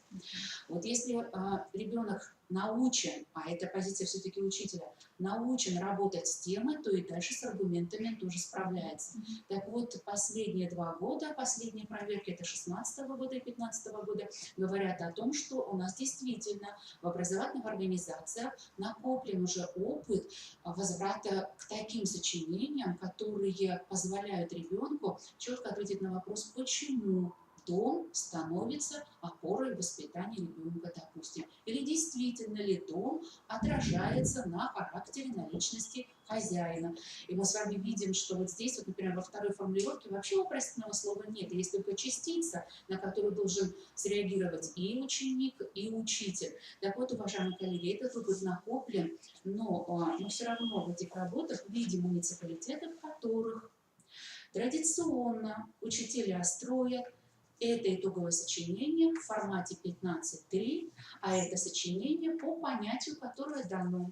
Поэтому, в частности, например, в прошлом году, рассуждая на тему вот как раз по поводу дружбы, могут ли друзья быть друзьями, если они не сходятся во взглядах. Ребенок, наученный в 9 классе, а значит, мы видим, что в 10, в 11 классе эта проблема не обсуждалась, только в октябре, в ноябре началась подготовка, 10 класс уже упущен, а если заглядывать чуть дальше, упущен еще и 8, а значит, сочинения по литературе не писались и в 7 классе, потому что там они тоже могут быть сформулированы по такому же типу. Никто не запрещает такую свободную тему после изучения литературного произведения давать, допустим, 2-3 темы, которые будут привязаны к произведению, 3-я тема, которая позволяет на основе этого произведения еще и другие произведения привлекать. Ну так вот, в одном из таких сочинений могут ли быть друзьями те, кто не сходится во взглядах, ребенок писал о том, что есть дружба, а это чисто 15.3, потом сформулировал тезис, а кто такой настоящий друг, потом решил вернуться к теме сочинения и начал объяснять, а что такое несходство взглядов. Мы видим, что ребенок не ориентируется ни в жанре, ни в виде сочинения, не умеет работать с темой. Мы с вами понимаем, что это залог успеха ребенка все-таки на итоговом сочинении. Положительная динамика есть.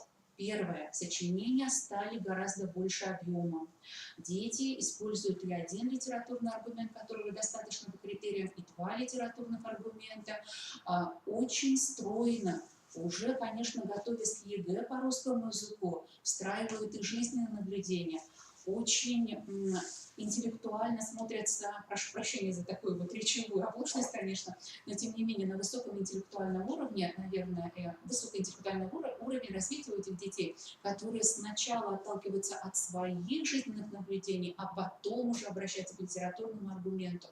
Достаточно много стало сочинений, которые не просто больше по объему, более 250 до 700 и 800 слов есть сочинения, и это достойное сочинение.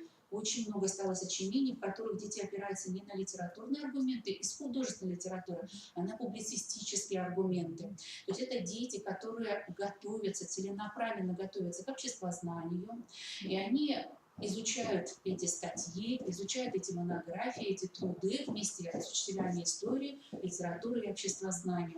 Очень много стало, конечно, примеров по современной публицистике. Я имею в виду, приводят в пример статьи тех журналистов, которые публикуются в их муниципалитете, в их городе. И мы действительно эти статьи потом находим в интернете, и видно, что эти статьи проработаны достаточно серьезно. Еще одна тенденция, которая проявилась в последние 2 года, это опора на региональную литературу.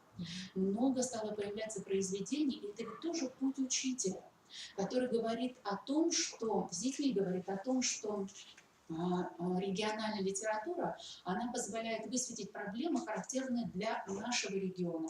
И они нам понятны, нам близки. Ну и еще одна тенденция, которую я хотела бы назвать, это вот как раз тенденция, которая говорит о том, что проблема подготовки к итоговому сочинению в этих образовательных организациях – это не проблема учителя русского языка и литературы.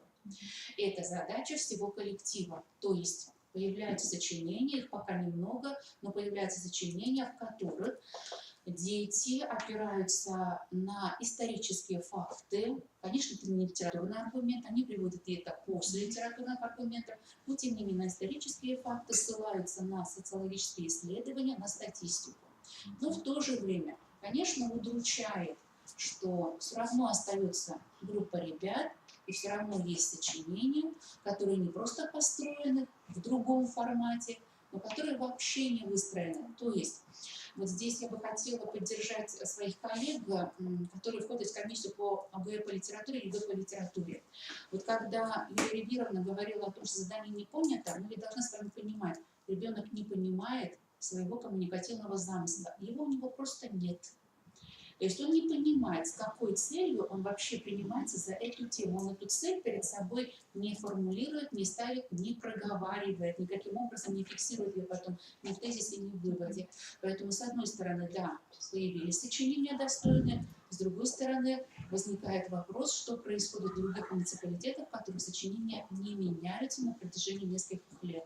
Так как с прошлого года эти сочинения, копии сочинений, да, и оригиналы, потому что они сканируются, остаются в образовательной организации, и это тот фонд, с которым мы с вами можем работать, то у меня такая рекомендация, конечно, для образовательных организаций, для муниципальных клинических служб, все-таки использовать этот фонд сочинений для того, чтобы не просто проговаривать типичные ошибки, а обсуждать те утраченные, может быть, в учительском сообществе приемы работы с сочинениями разных жанров. Ведь тема-то обозначена, а жанр итогового сочинения в принципе нигде не обозначен. Но тем не менее, очень глубоких эссеистических работ мы практически не видим. Это все равно шаблонное построение рассуждения, хотя вот, мне кажется, некоторые вопросы и некоторые цитаты, они явно требуют того, чтобы ребенок выходил на уровень осмысления именно в формате эссе, в жанре эссе.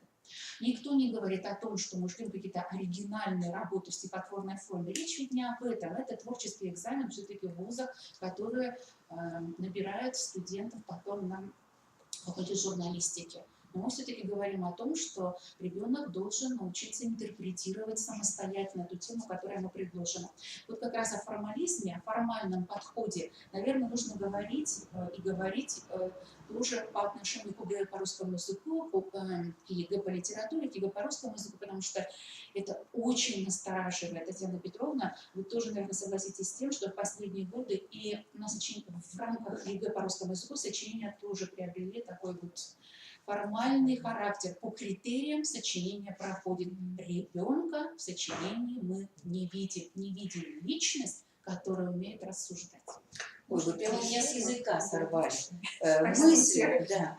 Мне вот напоминает это сейчас, извините, пожалуйста, медицинский консилиум какой-то.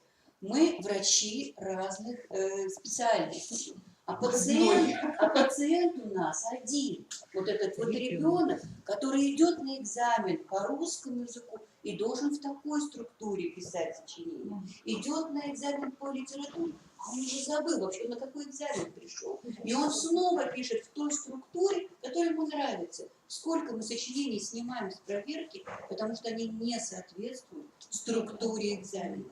А на итоговом сочинении он опять использует структуру понравившегося ему экзамена, и опять он не попадает в струю. Потому что мы его на части разрываем. Коллеги, секундочку, пожалуйста. Обсуждение у нас идет, обсуждение хорошее, обсуждение живое. Значит, я вклеюсь. Вот. Дело в том, что я совсем недавно вернулась с Российской академии образования с большой конференции, которая была посвящена как раз вот результатам мониторинга реализации концепции учебных предметов предметных областей. Вот, кроме пленарного заседания, полностью отсидела и тоже выступила на секции по русскому языку и литературе. И там было два интересных выступления. Значит, первый – это связанный вот как раз с обсуждаемым вопросом. Первый – это Зилин Сергей Александрович, представитель Федерального института педагогических измерений, руководитель Федеральной комиссии по разработке контрольных измерительных материалов для проведения ГИА по образовательным программам основного и среднего общего образования по литературе. Он как раз и говорил про экзамен по литературе и про КИМы. Вот, обозначал направление совершенствования контрольно-измерительных материалов. И, соответственно, еще была Цибулька Ирина Петровна, руководитель Федеральной комиссии по разработке КИМов для проведения ГИА тоже по образовательным программам и так далее. Она говорила по-русскому и про русский язык. Вот. Я бы сказала так, что все проблемы, которые тут поднимаются, они все в этих всплыли в обоих докладах. И было сказано, что экзамен – это дело динамичное. Сегодня он такой, завтра он будет другим. Вот, поэтому считать, что вот эти вот направления, они будут постоянными и будут вести, так сказать, к какому-то определенному результату, это не так, тут будет сложно. Вот, например, сейчас происходит апробация устной части во многих регионах, идет совершенствование этой методики. И действительно очень много говорили о том, что ученик действительно с трудом рассуждает. Он с трудом использует литературные аргументы для подкрепления своего тезиса. И что мышление современного ученика, она клиповая. Да, клиповая. И к этому, это уже не считается большим недостатком, к этому сейчас приспосабливаются. Все, что было сказано про уровень культуры речи, который низкий, про лексические, грамматические ошибки, все это отмечалось. То есть вот вы бы, например, хором могли бы вот с ними вместе вот одно и то же сказать. Просто они бы добавили свое. То есть это то, что нас ждет.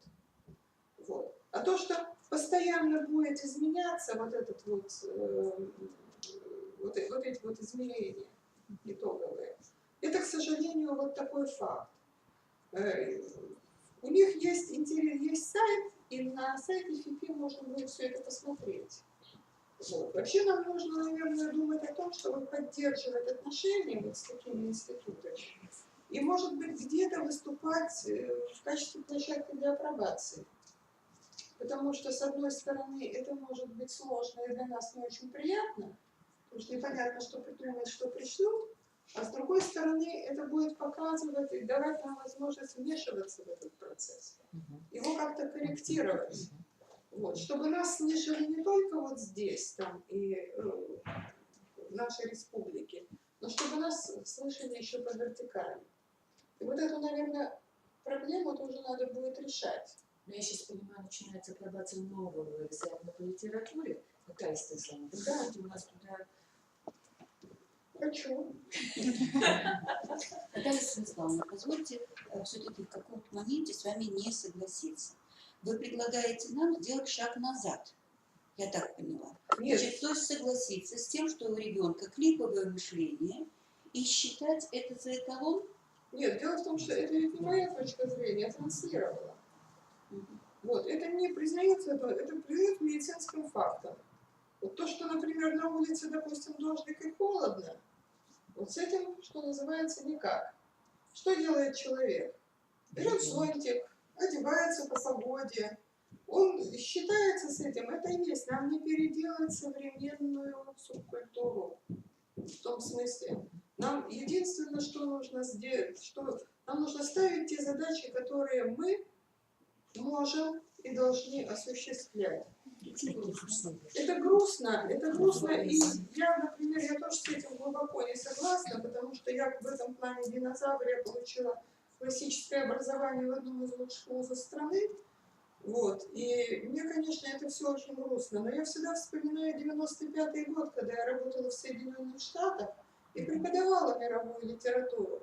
Когда мне принесли вот это вот сборнички краткого содержания, у нас тогда таких не было. Нет. Когда мне сказали, что война и мир, дети, конечно, читать не будут, но вот, пожалуйста, 2 видеокассеты они посмотрят. Вот, когда я увидела, мне дали, а там есть такой документ, в котором, значит, все расписано, типа нашей рабочей программы, но он такой календарь диплом, что должен читать студент. Студент американского вуза, там мировая литература должны сдавать все, проходить этот предмет, все. Они только период выбирают. И вот с занятия на занятие они должны прочитать 5 страниц. Приходит ко мне студент, говорит, я не успел так много читать. Я думала, господи, мы еще до этого не дожили. Ну что, не прошло и... Но в тех же самых Соединенных Штатах очень популярен наш конкурс «Русская классика».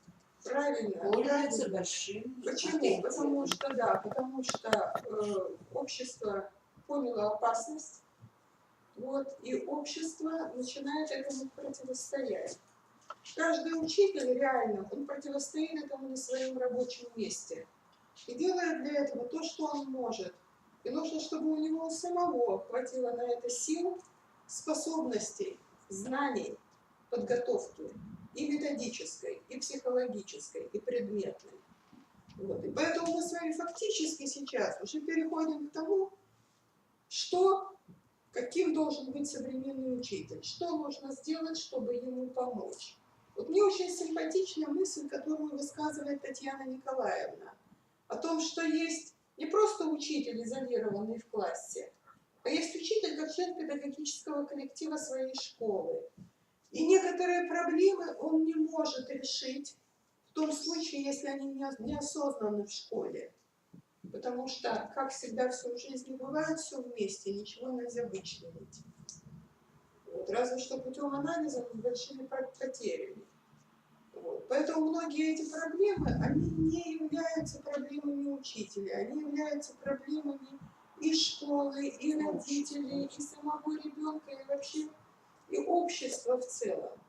Поэтому вот это наша миссия. И в концепции об этом говорится. Я была в свое время на встрече в администрации президента, где нынешний министр образования Ольга Юрьевна Васильева, она сказала, вопросы русского языка – это вопрос национальной безопасности страны. И вы должны это понимать. Вот мы должны это понимать. Вопросы литературы – это вопросы сохранения нации. И мы тоже должны это понимать. Поэтому вот все те проблемы, которые мы с вами обсуждаем, извините, я, может быть, не выступаю здесь скорее не как член учительского сообщества, а именно как профессор, вот, как человек, имеющий федеральный опыт учебно-методической работы, точнее научно-методической. Но я хочу сказать, что все, что мы делаем, вот, это мы делаем общегосударственное дело. И каждый наш урок – это все равно вклад вот в это воспитание молодого поколения. Вот. Поэтому нужно говорить еще о том, что мы можем сделать на этом пути.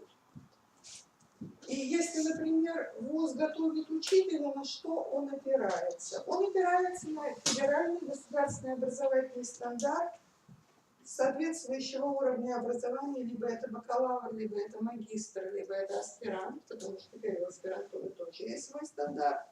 Вот. Соответствующего направления, соответствующей направленности или профилю подготовки, то есть в нашем случае педагогическое образование, профиль такой-то.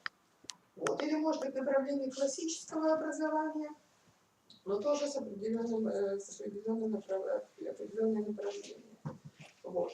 И когда он приходит в школу, он на что ориентируется? Он ориентируется тоже на федеральный государственный образовательный стандарт, только какой? Общего образования. Вот. А когда его проверяют, и скоро будут на что ориентироваться?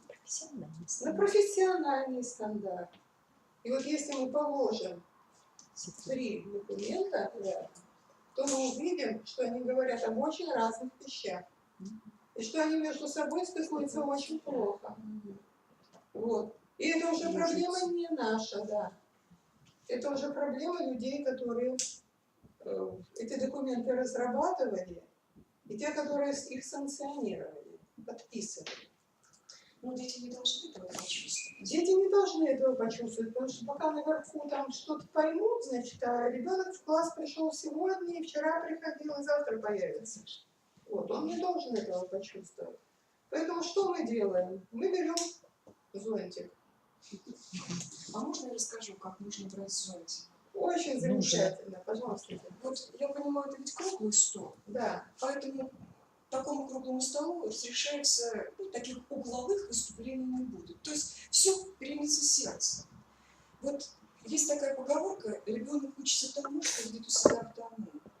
И я глубоко убеждена в том, что учитель литературы должен превратить урок литературы в дом.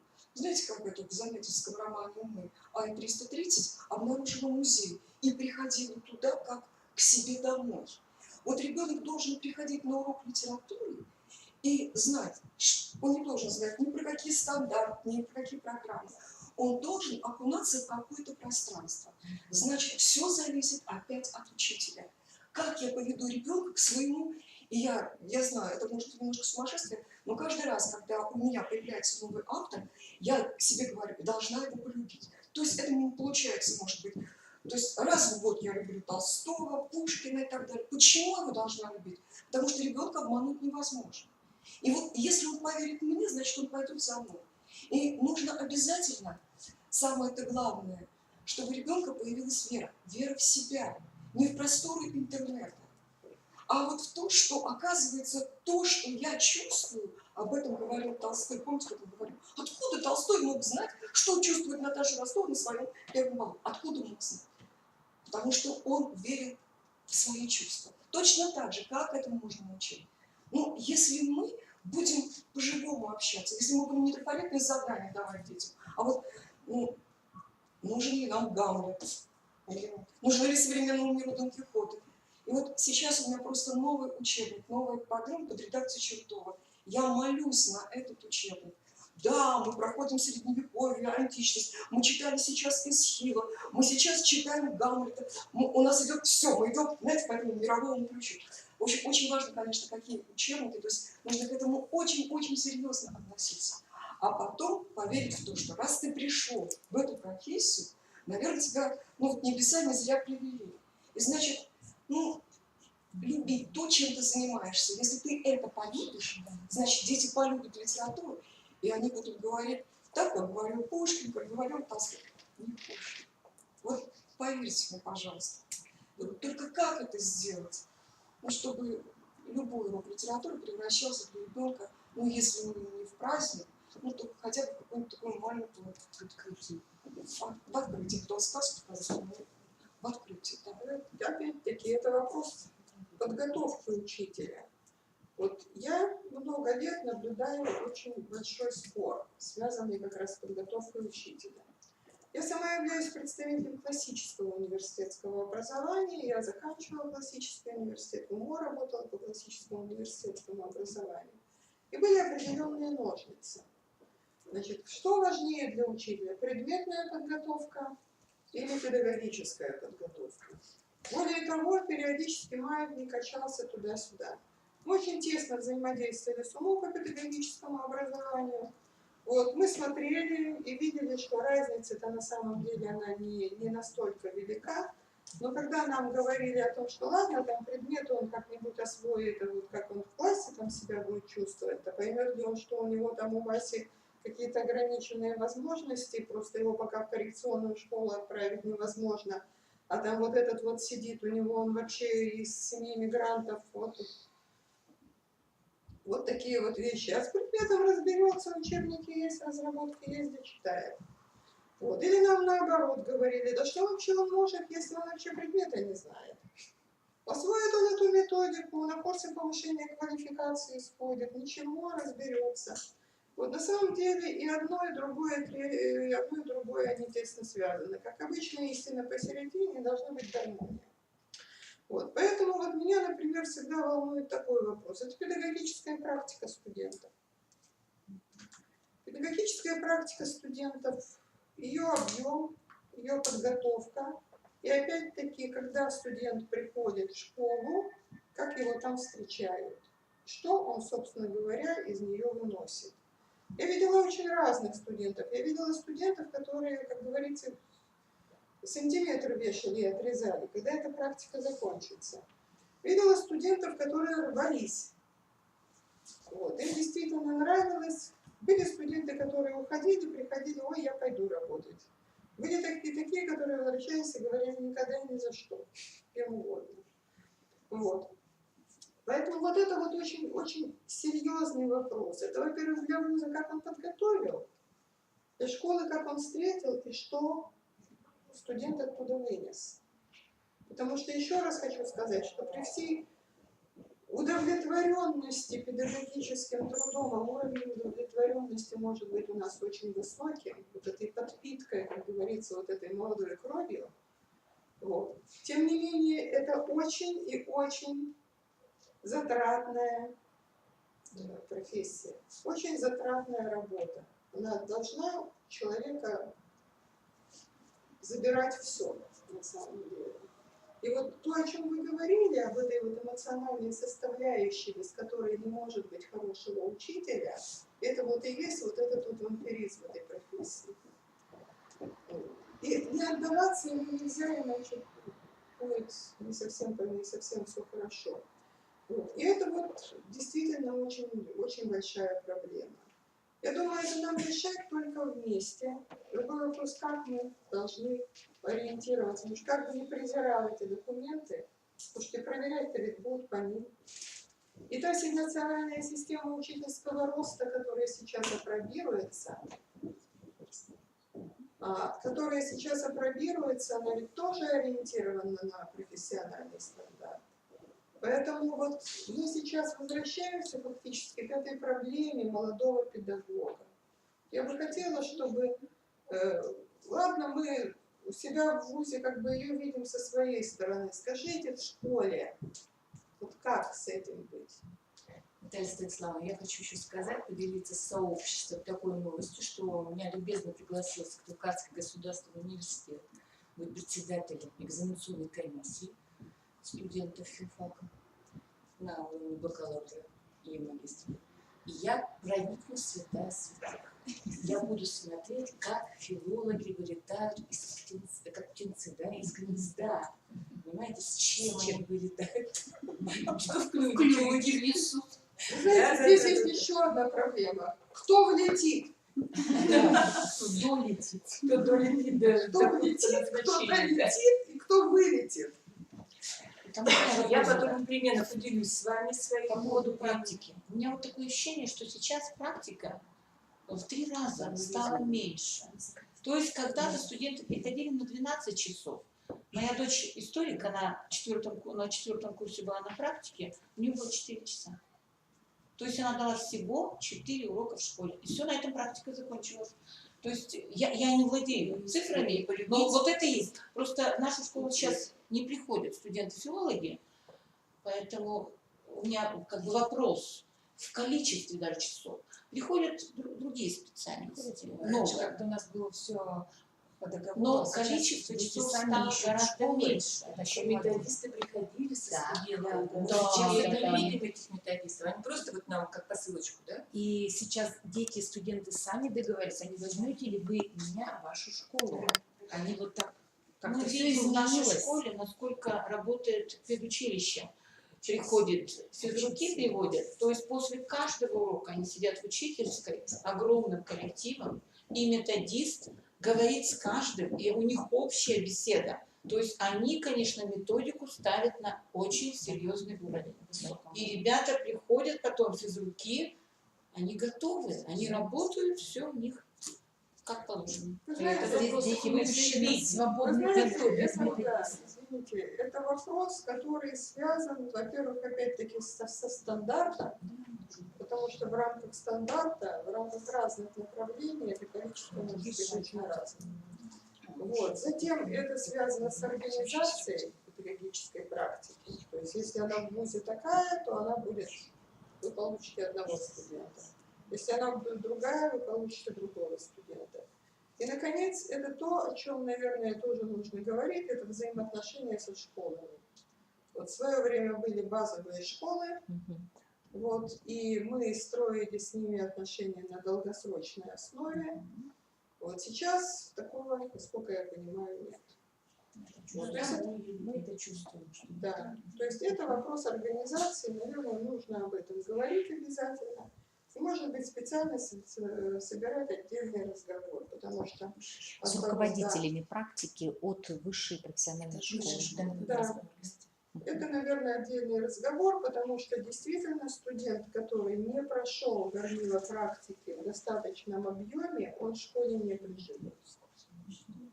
У нас, коллеги, вопрос в записи по поводу декабрьского сочинения, которое скоро будет. Будет ли проходить проверка так же, как в прошлом году на местах? Пока в порядке проведения этого сочинения в Республике Коми изменений нет. И поэтому муниципальные комиссии, которые, как и в прошлом году, организовывались, в этом году тоже будут образовываться, и проверка будет проходить на местах, соответственно, и написание тоже итогового сочинения будет проходить в образовательной организации. То есть пока никаких изменений в порядке ни на федеральном уровне и, соответственно, на республиканском уровне нет. Прямо так и скажу, что сожалею. Почему? Я вот тоже поддержу Татьяну Петровну, потому что работа в республиканской комиссии, она очень обогащает учителя.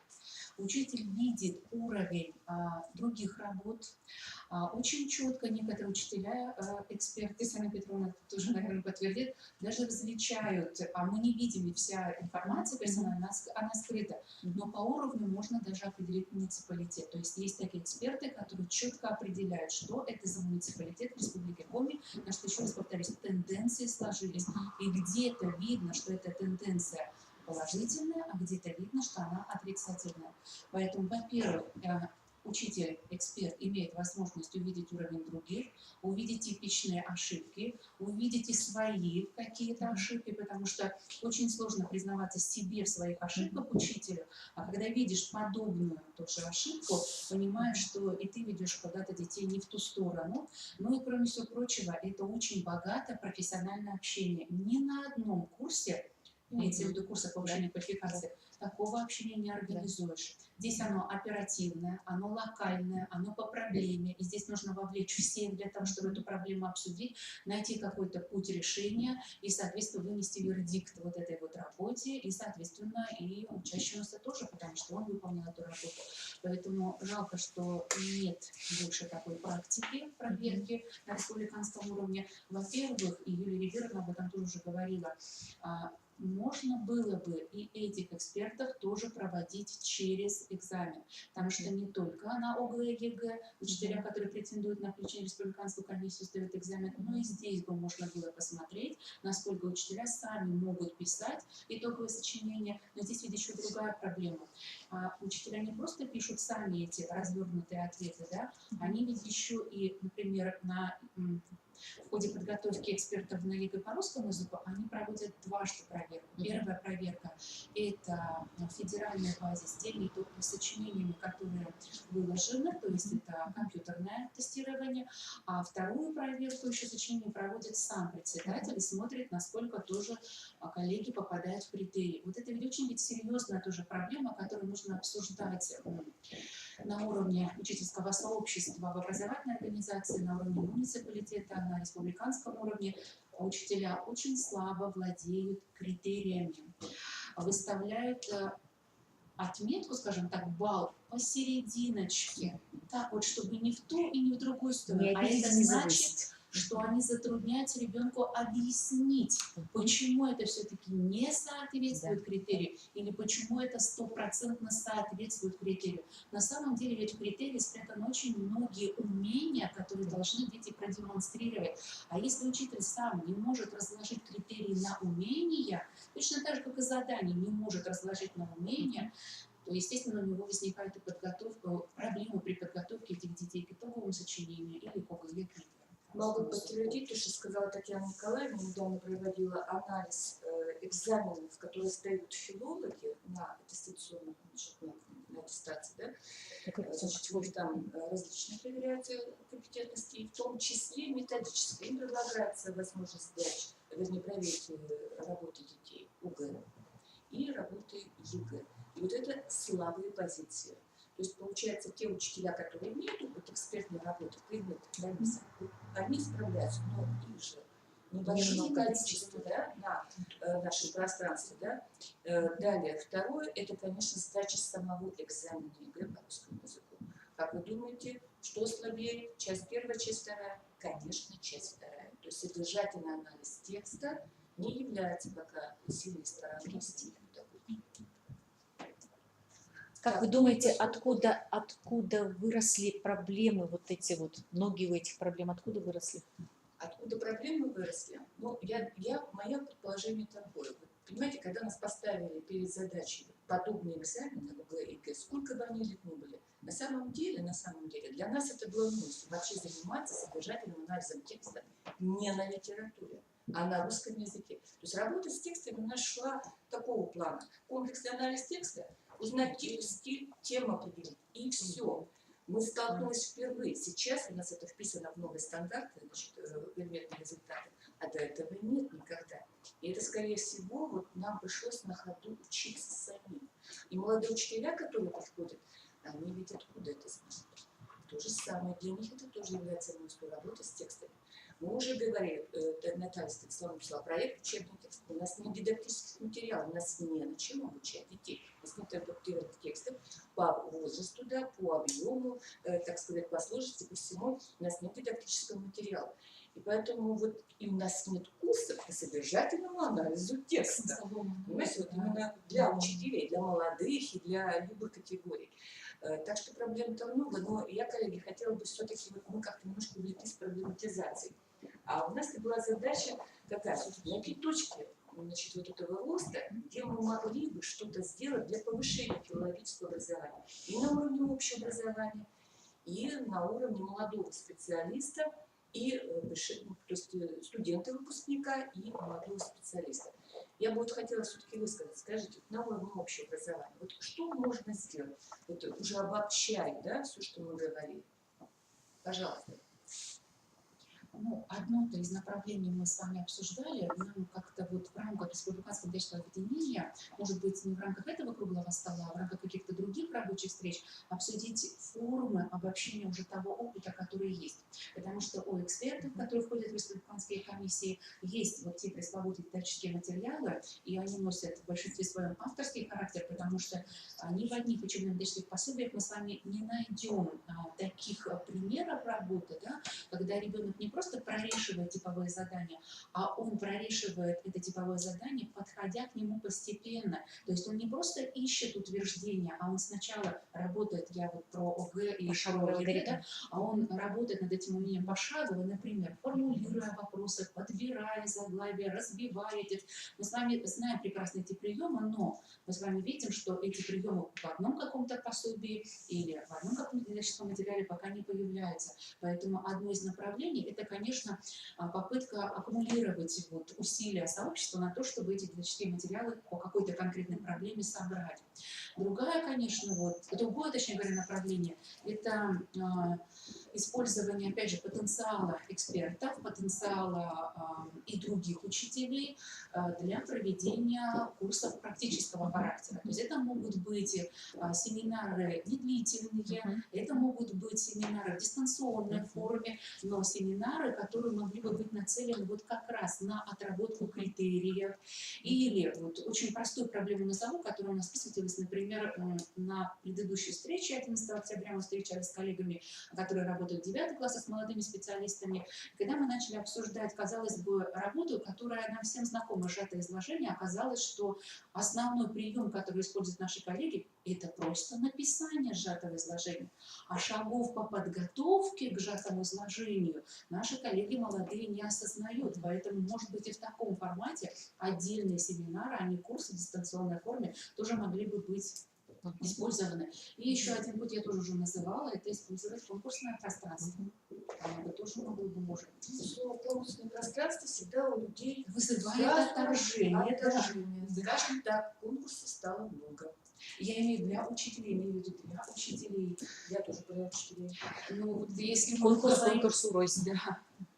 А конкурсах дидактических именно материалов. А я бы вот хотела еще, знаете, вот Людмила Александровна начала с того, что все-таки лучше результаты учителей, которые в теме.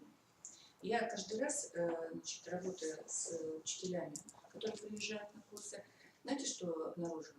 Вот критериальный подход. Не владеют учителя. Я говорю, давайте разберем. А у меня нет выпускного класса, говорят учителя. Да? То есть они, получается, начинают работать над этим в 9 классе, хорошо, если в 8, в 9 классе, или начинают работать в 11 классе.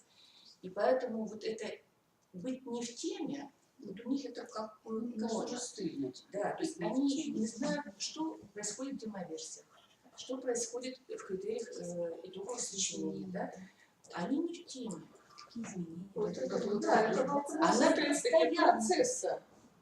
То есть вот есть результат, а процесс нужно начинать все-таки достаточно издалека. И вот этот опыт, он как бы не расписан, он не выявлен, и он не собран. И вот, может быть, действительно, если вот эти вот шаги по подготовке к процедурам аттестационной, этим итоговой, государственной итоговой аттестации, наверное, об этом надо продумать, потому что сейчас об этом говорят, и не только говорят у нас. Подготовка к итоговому сочинению – это уже тематика, которая в зубах навязла. Вот. Просто пока материалов таких доступных, которые можно было бы показать, их пока нет. Но они появятся, потому что если идет вот такое выражение умов, значит оно будет. Так, у нас, по-моему, время еще есть. Чуть-чуть есть. Да, для подведения итогов или для комментариев. Так, поэтому, пожалуйста, давайте вот сейчас сделаем такой открытый микрофон. Кто бы еще хотел высказаться? И, может быть, у нас есть что-то в онлайне? Есть? Татьяна Петровна, у нас есть еще один вопрос, который касается предыдущего мероприятия, то есть установочного собрания ПАРМО. Задавались на других республиканских собраниях других республиканских методических объединений эти вопросы. Должен ли план работы муниципального методического объединения опираться, либо как-то соотноситься с планом работы республиканского методического объединения? В идеальном случае, да. Да, но с другой стороны, мы не можем же обязать. Нет. С одной стороны, мы постарались поставить вопросы, которые являются важными для всех. С другой стороны, если у муниципального методического объединения есть свои, то, конечно, никто на этом не настаивает. Поэтому, пожалуйста, коллеги, соотносите. Мы начинали свое сотрудничество с Натальей Станиславовной, что она меня немножко выпотрошила. То есть это как что актуально, что надо филологам. Поэтому это, конечно, с моих слов. Но каждый муниципалитет, есть уже свои отработанные сильные какие-то вещи, слабые. И мы могут сказать, то мы это уже обсудили, да? И поэтому, конечно, навязывать мы не можем, но как бы оглядываться на этот план. Хорошо. Здесь самое главное требование, наверное, в том числе, вот это требование предъявляется в первую очередь республиканского уровня метод объединения, да, и поэтому вот мы его просто вниз пролонгировали. Вернее, попытаемся его провести, чтобы на муниципальном, на школьном уровне методические объединения где-то минимизировали свою организационную функцию. Организация мероприятий для детей, декад, организация мероприятий для учителей. И все-таки обратились к функции, именно к миссии методического объединения, содержанию предмета и методики его преподавания. Да, вот вы совершенно правильную вещь сказали. Дело в том, что у нас очень часто деятельность понимается, знаете, как в песне Денниса Руссоса «От воспоминаний чего, от воспоминания к воспоминанию». Вот у нас зачастую живут от мероприятия к мероприятию. Считают, что это хорошо. Вот. На самом деле, вот я очень хорошо отношусь к слову «рутина». То есть идет работа рядовая, работает механизм. И наша задача заключается в чем? В том, чтобы он работал хорошо, так, как надо. Вот. Поэтому одними мероприятиями здесь не ограничится. Вот, скорее мы будем такой вот, я сторонник такого проблемного подхода, точнее, как говорится, нет проблемы, есть задачи. Вот, давайте решать задачи. Так, и завершая, наверное, у нас был ряд рекомендаций. Значит, первое – это собрать такой определенный методический банк методических материалов на портале «Открытое образование». Я бы сказала, что эту задачу надо решать, но надо посмотреть на статус этих материалов. То есть, чтобы человек не просто выложил свои авторские материалы, а чтобы это было оформлено, чтобы авторское право за ним осталось, и он мог этим отчитываться. После этого, пожалуйста, пользуйтесь все, кто хочет. Так, я бы оставила еще вопрос об отдельном разговоре по подготовке учителей русского языка в высшей школе. И поставила бы это так, в связи с переходом на профессиональный стандарт педагога. Потому что, скорее всего, эта подготовка идет, скорее всего, он будет введен в действие, и к этому надо быть готовым, в том числе и в высшей школе, потому что не готовый выпускник в школе не нужен. Так, второе – это вопрос поддержки, следующий, вернее, это вопрос поддержки молодых учителей, посмотреть, какие формы могут быть в организации, в том числе и в рамках методического объединения. Так, и еще вот следующее предложение, может быть, его объединить с первым, о том, чтобы в рамках республиканского методического объединения нашего регулярно проводить обобщение методических материалов, их экспертизу с целью рекомендаций. И опять-таки, да, полностью с точки зрения закона, чтобы все было безупречно, авторские права должны соблюдаться. Так, проведение семинаров по подготовке к ОГЭ, ЕГЭ и другим формам, промежуточной аттестации. Так, и еще проведение конкурсов для учителей русского языка и литературы, методических, наверное, конкурсов. Или каких еще? Вот здесь предложение не только методических, но памятуя о том, о чем говорили коллеги, что действительно компетентность профессиональная, предметная учителя сегодня, скажем так, выдерживает, конечно, критику, но далеко не во всех 100% представителей учителей. Может быть, есть смысл проводить творческие конкурсы для учителей с точки зрения вот этих уже по критериям, оценивать их по критериям оценки итогового сочинения. Ну, давайте так, Научили и проверили. Но проверять, поскольку контролировать, это вот функция действительно больше контрольных органов, а вот такой вот творческий конкурс, конкурс эссе, конкурс итоговых сочинений, как образцов. Потому что, Татьяна Николаевна, я соглашусь, конкурс, наверное, ну, практически единственная форма сбора такого материала, хорошего, лучших образцов, потому что проходит экспертизу. Ну, почему, например, вот школа предоставляет, там, допустим, какое-то количество лучших сочинений, там, от 1 до 3. Вот. И посмотреть, вот, что выявляет. Кто-то же как-то научил. Верхний срез. Потому что, да, ну это понятно, это все делается, сделать еще. Кстати, вот это сочинение, какие лучше для этого, нужно было бы не то, что вот даже публиковать, но где-то, чтобы можно было с ними познакомиться и где-то работать с ними. Как-то вот можно скрыть как бы данную информацию, как чьи. Ну да, деперсонализировать, и в общем можно было бы работать. То есть посмотреть, как это можно сделать. Скажем так. Ну, вот об этом речь. Так, ну тогда мы завершаем. Так. Да, всем спасибо. Да, всем спасибо. Спасибо за плодотворный разговор. Вот, я думаю, что мы не последний раз встречаемся. Еще раз хочу сказать, что для повседневного общения Республиканское методическое объединение открыто. Любая инициатива будет приветствоваться. Всем всего доброго. Впереди выходные. Ну, а файл будет выслан информационным письмом. Нет, видеозапись этого мероприятия и предыдущего, то есть установочного собрания размещена, потому что мы в прямом эфире, размещена в видеозале на сайте нашего института, и все материалы, в том числе, которые для обсуждения и вопросы, будут размещаться в сетевом сообществе учителей русского языка и литературы, которое организовано и будет сопровождаться руководителями РМО на портале «Открытое образование Республики Коми». К ноябрю, к следующему заседанию, чтобы мы уже с Натальей Станиславовной имели вот эти факты от муниципалитета, от руководителя. Все. Спасибо. До свидания.